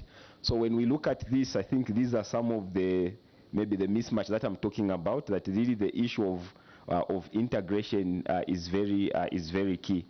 The policy may be elaborate, just like maybe the Act was on maybe some of the structures and functions, but really when you go in detail, like my colleagues mentioned, you find that the specific officers maybe are not there. So just to answer your question, to say that even if we have the National Planning and Budgeting Act and we have this M&E policy, largely the biggest challenge, and I think that's one of the things that we mentioned in our paper, is that really the integration becomes very difficult. I think I'll end here for now. Okay, thank you very much. And maybe just to quickly add, if we refer to the National Development Plan, so we, I think to some extent also made reference to the structural setup of how we want the monitoring and evaluation to actually work. So for instance, we were proposing that maybe we could have a policy implementation plan, or maybe an operationalization strategy that sort of details some of the things that are actually only in mention within the policy and also within the framework in the national policy. Yeah, thank you. Thank you very much. I think we have run out of time and we need to move on. But thank you very much for taking time to be with us and share your thoughts. We would like to hear more from you. And I think maybe from my side, the only comment I would make on the Action Aid presentation is on the role of the non-state actors, especially in project implementation and monitoring and evaluation. I think maybe would like, I would like to see more an outsider from the project, because you're not you'll be the stakeholder, but you'll be operating from the outside. So as an engineer myself, I've seen a lot of projects fail because of lack of monitoring and evaluation. You know, the impact the project has on the community, the beneficiaries. That's usually not measured up properly. It's that aspect of the project is best done by somebody from outside, like you guys as Action Aid. So I would like to see more of your role well defined there, instead of you just being invited, so to speak, to these projects. So I think from my side, thank you very much. I think at the beginning of this meeting, the chairman conferred to you some immunity. We would like to take back the immunity. You are now on your own. So we look forward to interacting with you at future meetings. Thank you very much.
On Oyo constituency, we profile one of the most prominent constituencies in the country, Munali constituency, located in Lusaka province, covering the northeastern section of Lusaka. It is approximately 6 kilometers from the capital central business district. Munali was delimited into a constituency in 1964, and since then the population of the constituency has grown to over 170,000. The constituency houses the highest learning institution in the country, that's the University of Zambia. Munali has a teaching hospital named after 3rd Republican President Dr. Levi Patrick Manawasa, and the only college that offers psychiatric courses, and this is the Chainama College of Health Sciences. Munali constituency also houses various shopping malls. The constituency has had a total of 8 members of parliament. These include Mr. Mainza Chona, who served in 1973, Mr. Rupia Banda, who served from 1978 to 1983, Mr. Simeon Kampata from 1983 to 1988, Mr. Ronald Penza from 1991 to 1996, Ms. Edith Nawakwi from 1996 to 2006, Ms. Mombi Piri from 2006 to 2011, Professor Nkandluo from 2011 to 2021, and the current Member of Parliament for Munali constituency is Honorable Mike Mposha. This constituency office, situated off the Great East Road, the office facilitates a smooth coordination of the office, gives an opportunity for the people of Munali to interact with their Member of Parliament on issues affecting them. I'm calling upon them to work with me and also to utilize the constituency office, which is allocated in Chainama, which is rather located in Chainama area around the Stadiro, just opposite the Stadiro shopping complex. Let them utilize the constituency office. Go in there. I have my professional assistant there and my team there.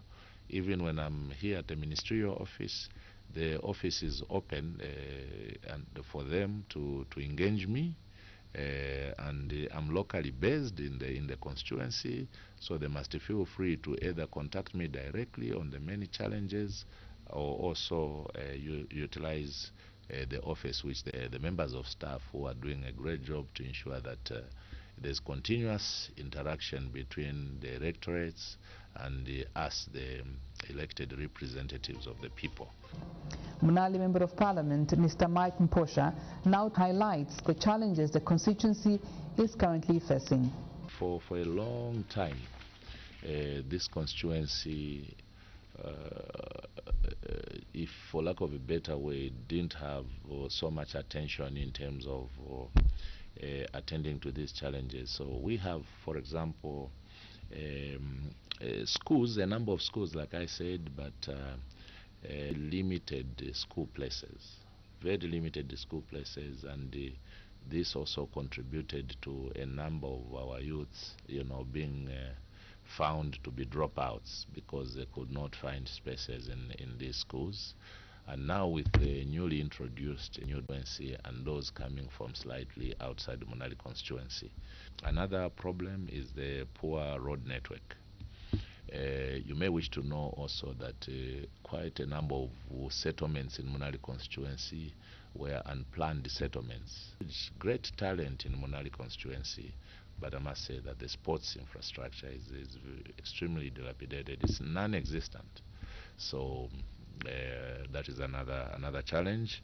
We also have the high levels of unemployment among the youths, most of whom have turned into bad vices of abusing alcohol, abusing drugs. You've heard this term of gangs like fluffies, junkies, because of one, high levels of unemployment, but also peer pressure, where people just go out there and begin to indulge themselves in illicit drugs, abuse alcohol. The issue of also clean and safe water in the constituency is still a huge challenge. quite a significant number of our electorates, our residents in Munali constituency have no access to clean water. This is another challenge. And also land for future developments. For example, the population is still growing, and we need to build more schools. We need to expand on learning facilities, health facilities. But in Munali constituency, we've exhausted the land for such expansions. So these and many more are challenges that affect our people in Munali constituency. The Member of Parliament is determined to change the lives of the people of Munali for the better. We are already planning. I think this year alone we want to concentrate on ensuring that we support fully the free education policy by ensuring that most of the schools are assisted with ensuring that we expand the capacity, the infrastructure capacity, so that we can accommodate starting. Our focus there will be to support the free education policy by ensuring that most of the schools are assisted. We also want to concentrate much on connectivity, road connectivity in the constituency. So we want to pump in a lot of resources, the CDF resources, in ensuring that we work on the roads. By the time my term of office will be finishing in 2026, I want to see to it that each and every ward we've worked and improved on the recreation facilities, on the road network. We also want to work on the problem of unemployment, which I alluded to earlier. Through CDF, when we say we're going to procure desks, we want to identify cooperatives, we want to identify young people who are in the business of carpentry and also welding, who can work on, who can manufacture, the desks and supply to these schools, so that the money which the government is giving us, allocating to the constituency, can evolve around job creation in the constituency. We also want to ensure that we provide piped water to the areas where they have no water. And we want also to deal with the issues of sanitation. We need to migrate a lot of people who are using pit latrines to migrate to flushable toilets, particularly in Mtendere East. Honorable Mposha assures the people of Munali of better things to come. I want to assure them that under my leadership there will be accountability. I want to ensure that all resources attached to Munali constituency, there will be accountability, and they can count on. They'll be seeing more of me going out through the churches to speak to the many issues we are planning in the constituency, and I want their input, because everything I'm trying to resolve in Munali constituency is meant to help our people in all the 6 wards. Mr. Joe Kaluba, who is the professional assistant at Munali constituency office, now talks about his role. My role as a professional assistant for Munali constituency is, the first one is we are front line for the member of staff. For the member of parliament rather.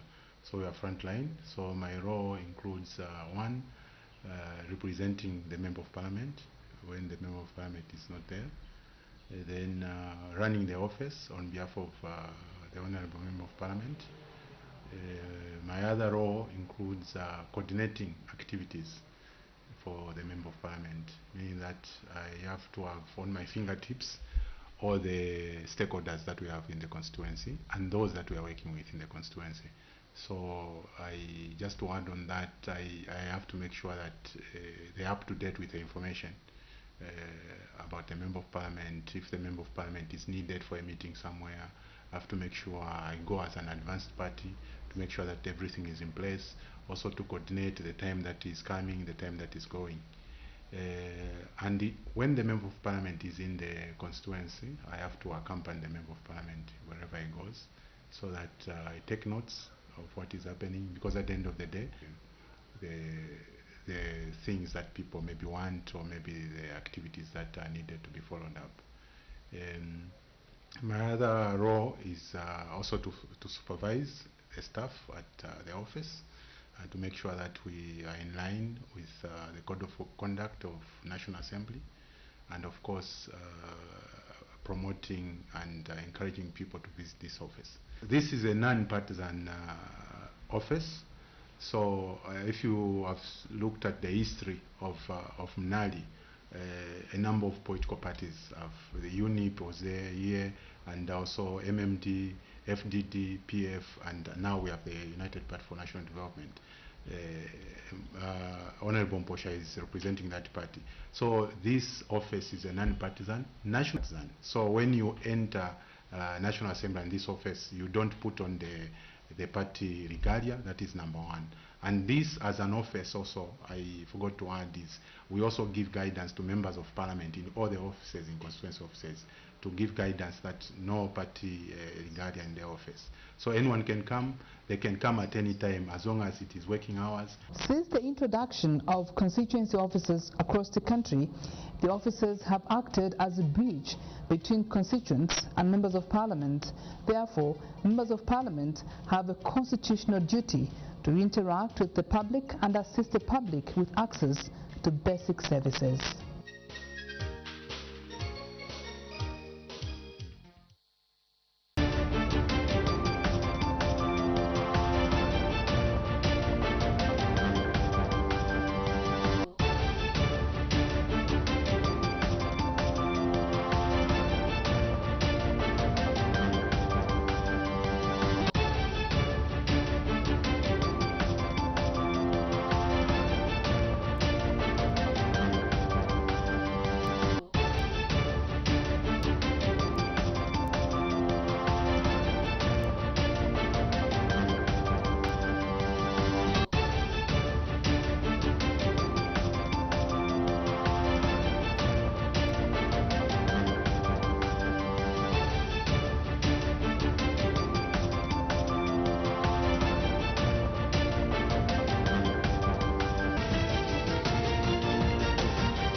To Cabinet Affairs Committee.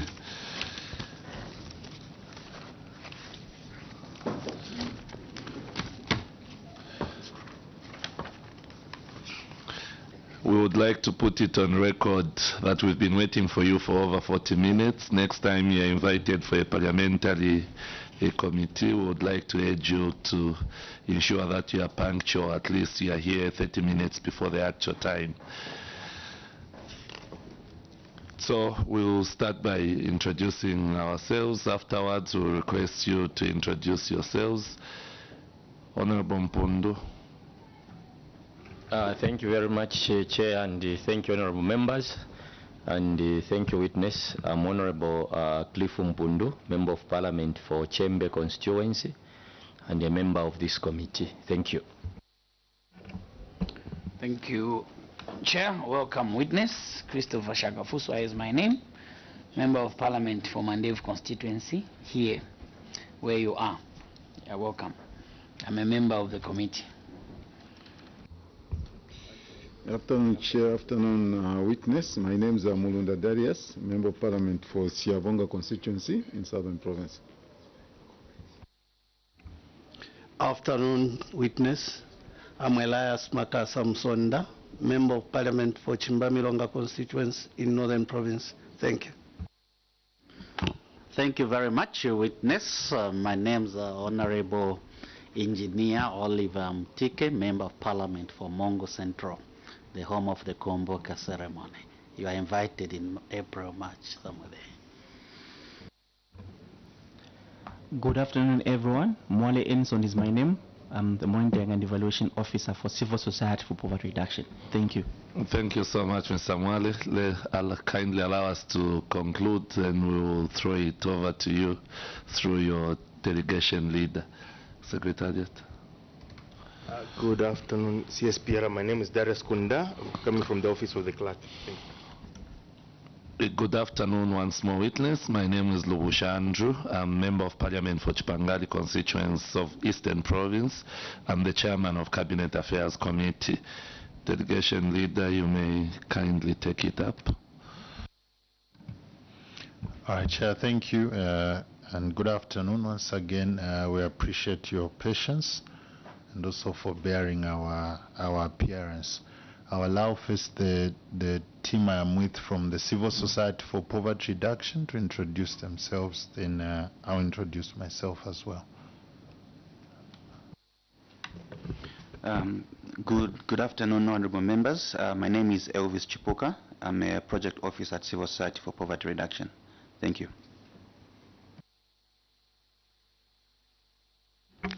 Thank you so much, Chair. Good afternoon, everyone. My name is Luwuta Ruth Chiwuta. I'm the Assistant Provincial Coordinator for Eastern Province CSPR. Thank you. Okay, finally my turn. Good afternoon, everyone, once more. Mwale Enson is my name. I'm the Monitoring and Evaluation Officer for Civil Society for Poverty Reduction. Thank you. Yes, Chair, my name is Edward Msosa, and I'm the Programs Manager as well as Head of Monitoring and Evaluation at the Civil Society for Poverty Reduction. Once again, thank you for the privilege to appear before your distinguished committee. Well, thank you so much, sir. At this moment, we will allow to this. Witness, kindly note that when a parliamentary committee is sitting, it is sitting as a miniature parliament. Because of this, when you appear before a committee, the same immunities that are enjoyed by honorable members of parliament are extended to you, as stated in the National Assembly, Powers and Privileges, Cap 12 of the Laws of Zambia, as amended by Act number 13 of 2016, and in the standing orders. Therefore, whatever you say cannot be used against you in any courts of law or anywhere. Further urges you to be as truthful as possible as you make your submissions, because the same Cap 12 may be used against you if you deliberately choose to mislead the committee. However, the committee is very confident that you cannot deliberately choose to mislead it. Therefore, we are urging you to feel free as you make your submission. Thank you so much, and you can continue with your submission.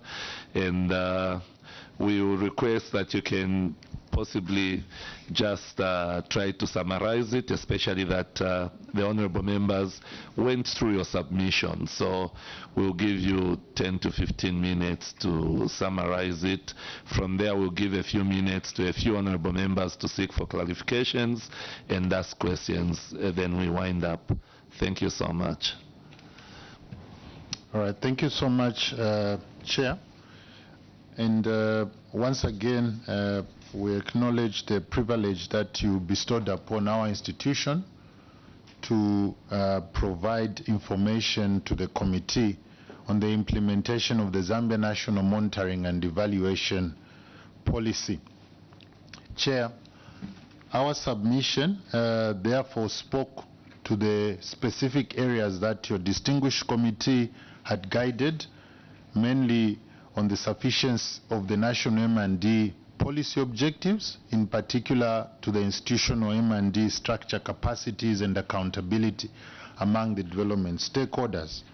You also requested us to provide information or perspective on the role that state actors are playing in the implementation of this policy. Furthermore, you also requested our institution to provide information on the effectiveness of non-state actors in the implementation of the national M&D policy. And at the back of that, of your request, we also provided recommendations. So, Chair, our submission will be limited to those three areas which we'll respond to, and as you've guided, we will speak to the top line issues in our submission so that we can also ensure that we have a conversation on our submission with the members of parliament. In part of the introduction, Chair, as you are aware, the government launched this policy in 2019. The Civil Society for Poverty Reduction has participated in the formulation of this policy as part of our mandate of monitoring national development plans. Indeed, this was one of the novel policies on monitoring and evaluation.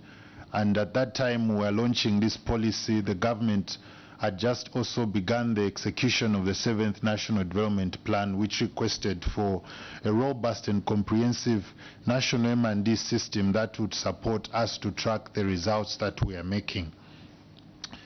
So over the period of the implementation of the policy, in speaking to the sufficiency of the regards to strengthening institutional M&D structures capacity development, we noted that a major milestone was achieved, obviously, with the creation of the then Ministry of National Development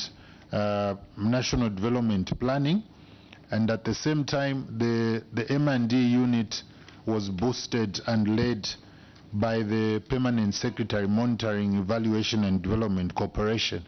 Of course, area of inquiry from your committee, Chair. The achievements of the policy, of course, have been noted, but we also take note that these measures have not been fully implemented because the M&D policy to point to, for example, at the national level, but when you go at the district level, these structures are not as existent. And of course, the other policy measure was around your area of inquiry. You look at the mid-term review of the 7th National Development Plan, then this is one of the areas that was identified. We were unable to achieve most of the targets, some of the targets that we had under the plans. But Chair, we also note that we don't have the implementation plan. So even if when you are going to commence monitoring and evaluating your national development plan, you don't have a plan that you are going to be conducting your assessments on. So there is also the other end in terms of what needs to be monitored is not there. Chair, allow me to move to your second area of inquiry in terms of the role of state actors. As we have indicated, the functions of M&D have improved, especially at central government level, through the M&D Permanent Secretary at Ministry of Finance and National Planning. We see most of the activities properly coordinated, but also the annual planning, national planning and budgeting guidelines have also been structured in a way that government's planning and budgeting is results-oriented. As this committee may be aware, Chair, the government has fully rolled out the output-based budgeting across all the sectors, which enables even the M&E functions to easily be conducted to see to what extent a particular spending agency has attained its target aligned to the budget. Of course, we also notice some gaps instead of the role in terms of the role of state actors. One of them is the issue of capacity. So when you go at the district level within the relevant government departments, you find that the function of M&D is performed by different officers, which has affected the degree of specialization in monitoring and evaluation. But we've also observed that M&D activities are more concentrated and much more frequent and reliable on heavily donor-funded programs in government, whereas those which are not heavily donor-funded, there are ad hoc M&D interventions being conducted. For example, if you look at social protection and the health sector, there's a robust M&D systems, data is reliable, it is consistently collected, but when you go to our colleagues, for example, in agriculture, in the Ministry of Justice or even in the Ministry of Local Government, this data is not readily available. So you see that because M&D is more of also a donor compliance, so there's high degrees of compliance to that. Then again, Chair, I wish to bring it to attention that in our assessment we found that the planners at the district level are not consistent because the policy guided that there must be M&D reports, not just a progress report, but an M&D report which should be presented to the District Development Coordinating Committee. But we found, Chair, that in these 5 provinces where we are working, these reports are not being shared. Also at the local level, we found that there is inadequate IT capacity because within the M&D policy there was a strong focus on management information systems, which required that government should have the relevant ICT infrastructure and capacity. But when you go to most of these district offices, they don't even have a desktop. So in terms of managing information electronically, it's been a challenge. Chair, allow me to move to the last area of inquiry in terms of our feedback, which looked at the role of non-state actors. Chair, of course, what we can mention is that our submission was restricted to the civil society organizations which represent and the ward development committees. So the policy recognizes the role of these two, this stakeholder and this one local government structure in implementing of the policy. It's very categorical, even in the WDC guidelines, that they are supposed to be undertaking M&E functions. Organizations will undertake third-party monitoring of, say, projects, or they will conduct service delivery monitoring. This information is frequently shared with our colleagues, but it is not adequately taken on board. Regarding the ward development committees, including the CSOs themselves, there is the issue of the lack of capacity and ability for them to implement this policy. Hence, Chair, allow me to just speak top line within a minute on the key recommendations to this committee at this juncture as we review the policy. First of all, the government needs to fully implement all the activities that were put in the National M&E implementation plan. The inadequate implementation of those activities has affected the successful execution of the policy itself. And then the members of parliament must support this policy by advancing the enactment of the Access to Information legislation and the NGO Act, because a key commodity within M&E is, if you read through the policy, it's not very clear on the role of our members of parliament when it comes to M&E, but we know that the oversight function is actually the backbone of evaluation because of the independent oversight that comes with it. And then the other recommendation regarding the legal framework is that the national M&E policy must be aligned with the National Planning and Budgeting Act number 1 of 2020. If you look at the legal framework of the policy, it only speaks to the National Statistics Act as well as the Public Finance Management Act. So there is also need to sit with that. It also speaks to the National Planning and Budgeting Act, so that M&E is also closely related to public finance management. And for civil society organizations and WDCs, there is need for more capacity to be provided, because the policy was very categorical that this capacity will be provided by government to you for any intervention or feedback. Thank you. Thank you so much, Programs Manager, for that well-detailed submission. We are extremely grateful as a committee. If there is any quick addition from any of your support staff, please feel free to comment. Any comment? Okay.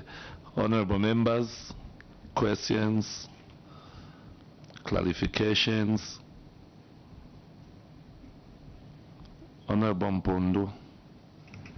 It's just a short question. Realizing that this policy was done in 2019,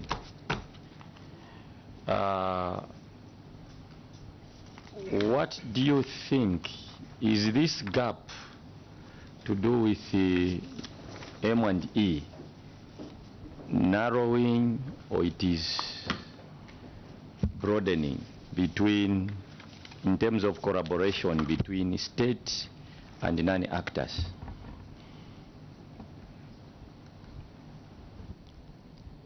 Thank you so much, Honorable Mpundu. Witness.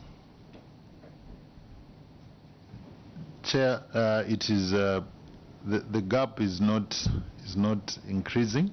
I think we've seen improvement on collaboration on M&E activities between the executive as well as non-state actors like civil society organizations.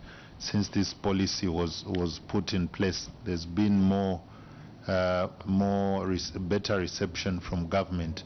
But even though it's not, but we wish to put it on record that it is not narrow enough for us to say M&E results which are coming from non-state actors are actually informing government policies in most of the times.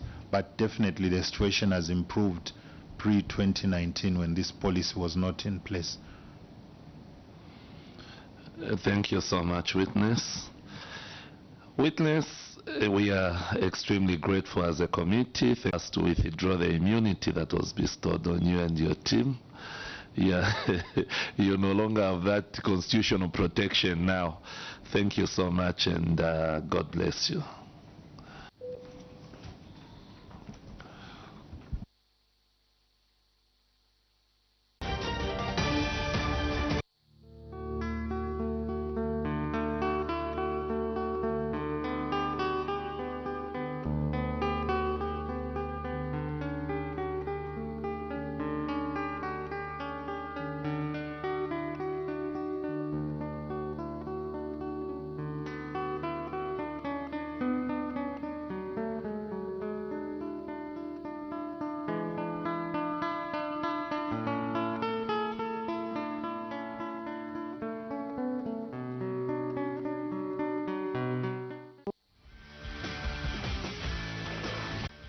Poor road network, communication network, no financial institutions, no colleges, no electricity, and inadequate infrastructure in both education and health.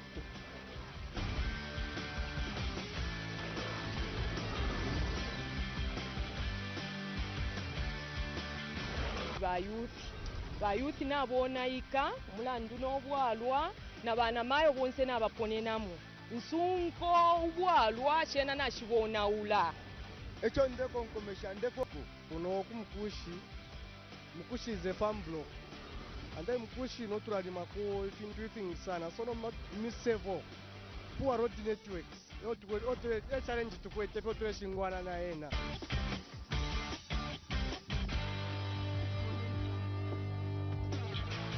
In Mukushi, we watch Parliament TV.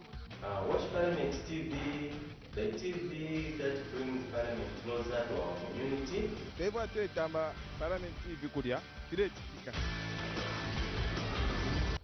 Keep watching Parliament Television.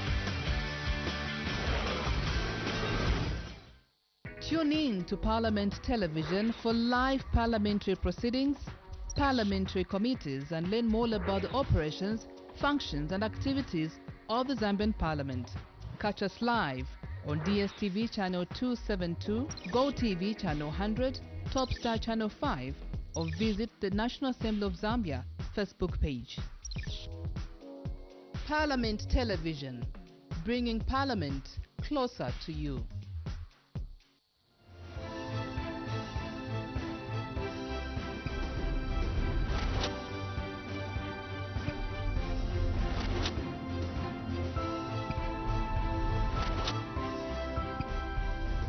Continue watching Parliament TV, a station that is dedicated to bring Parliament closer to you.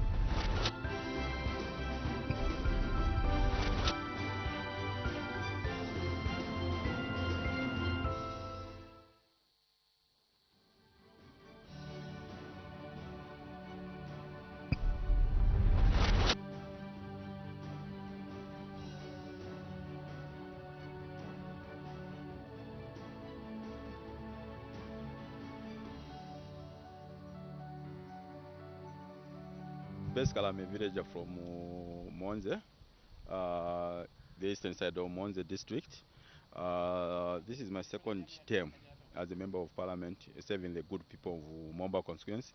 I'm a married man, obviously with one wife, and I have 4 children.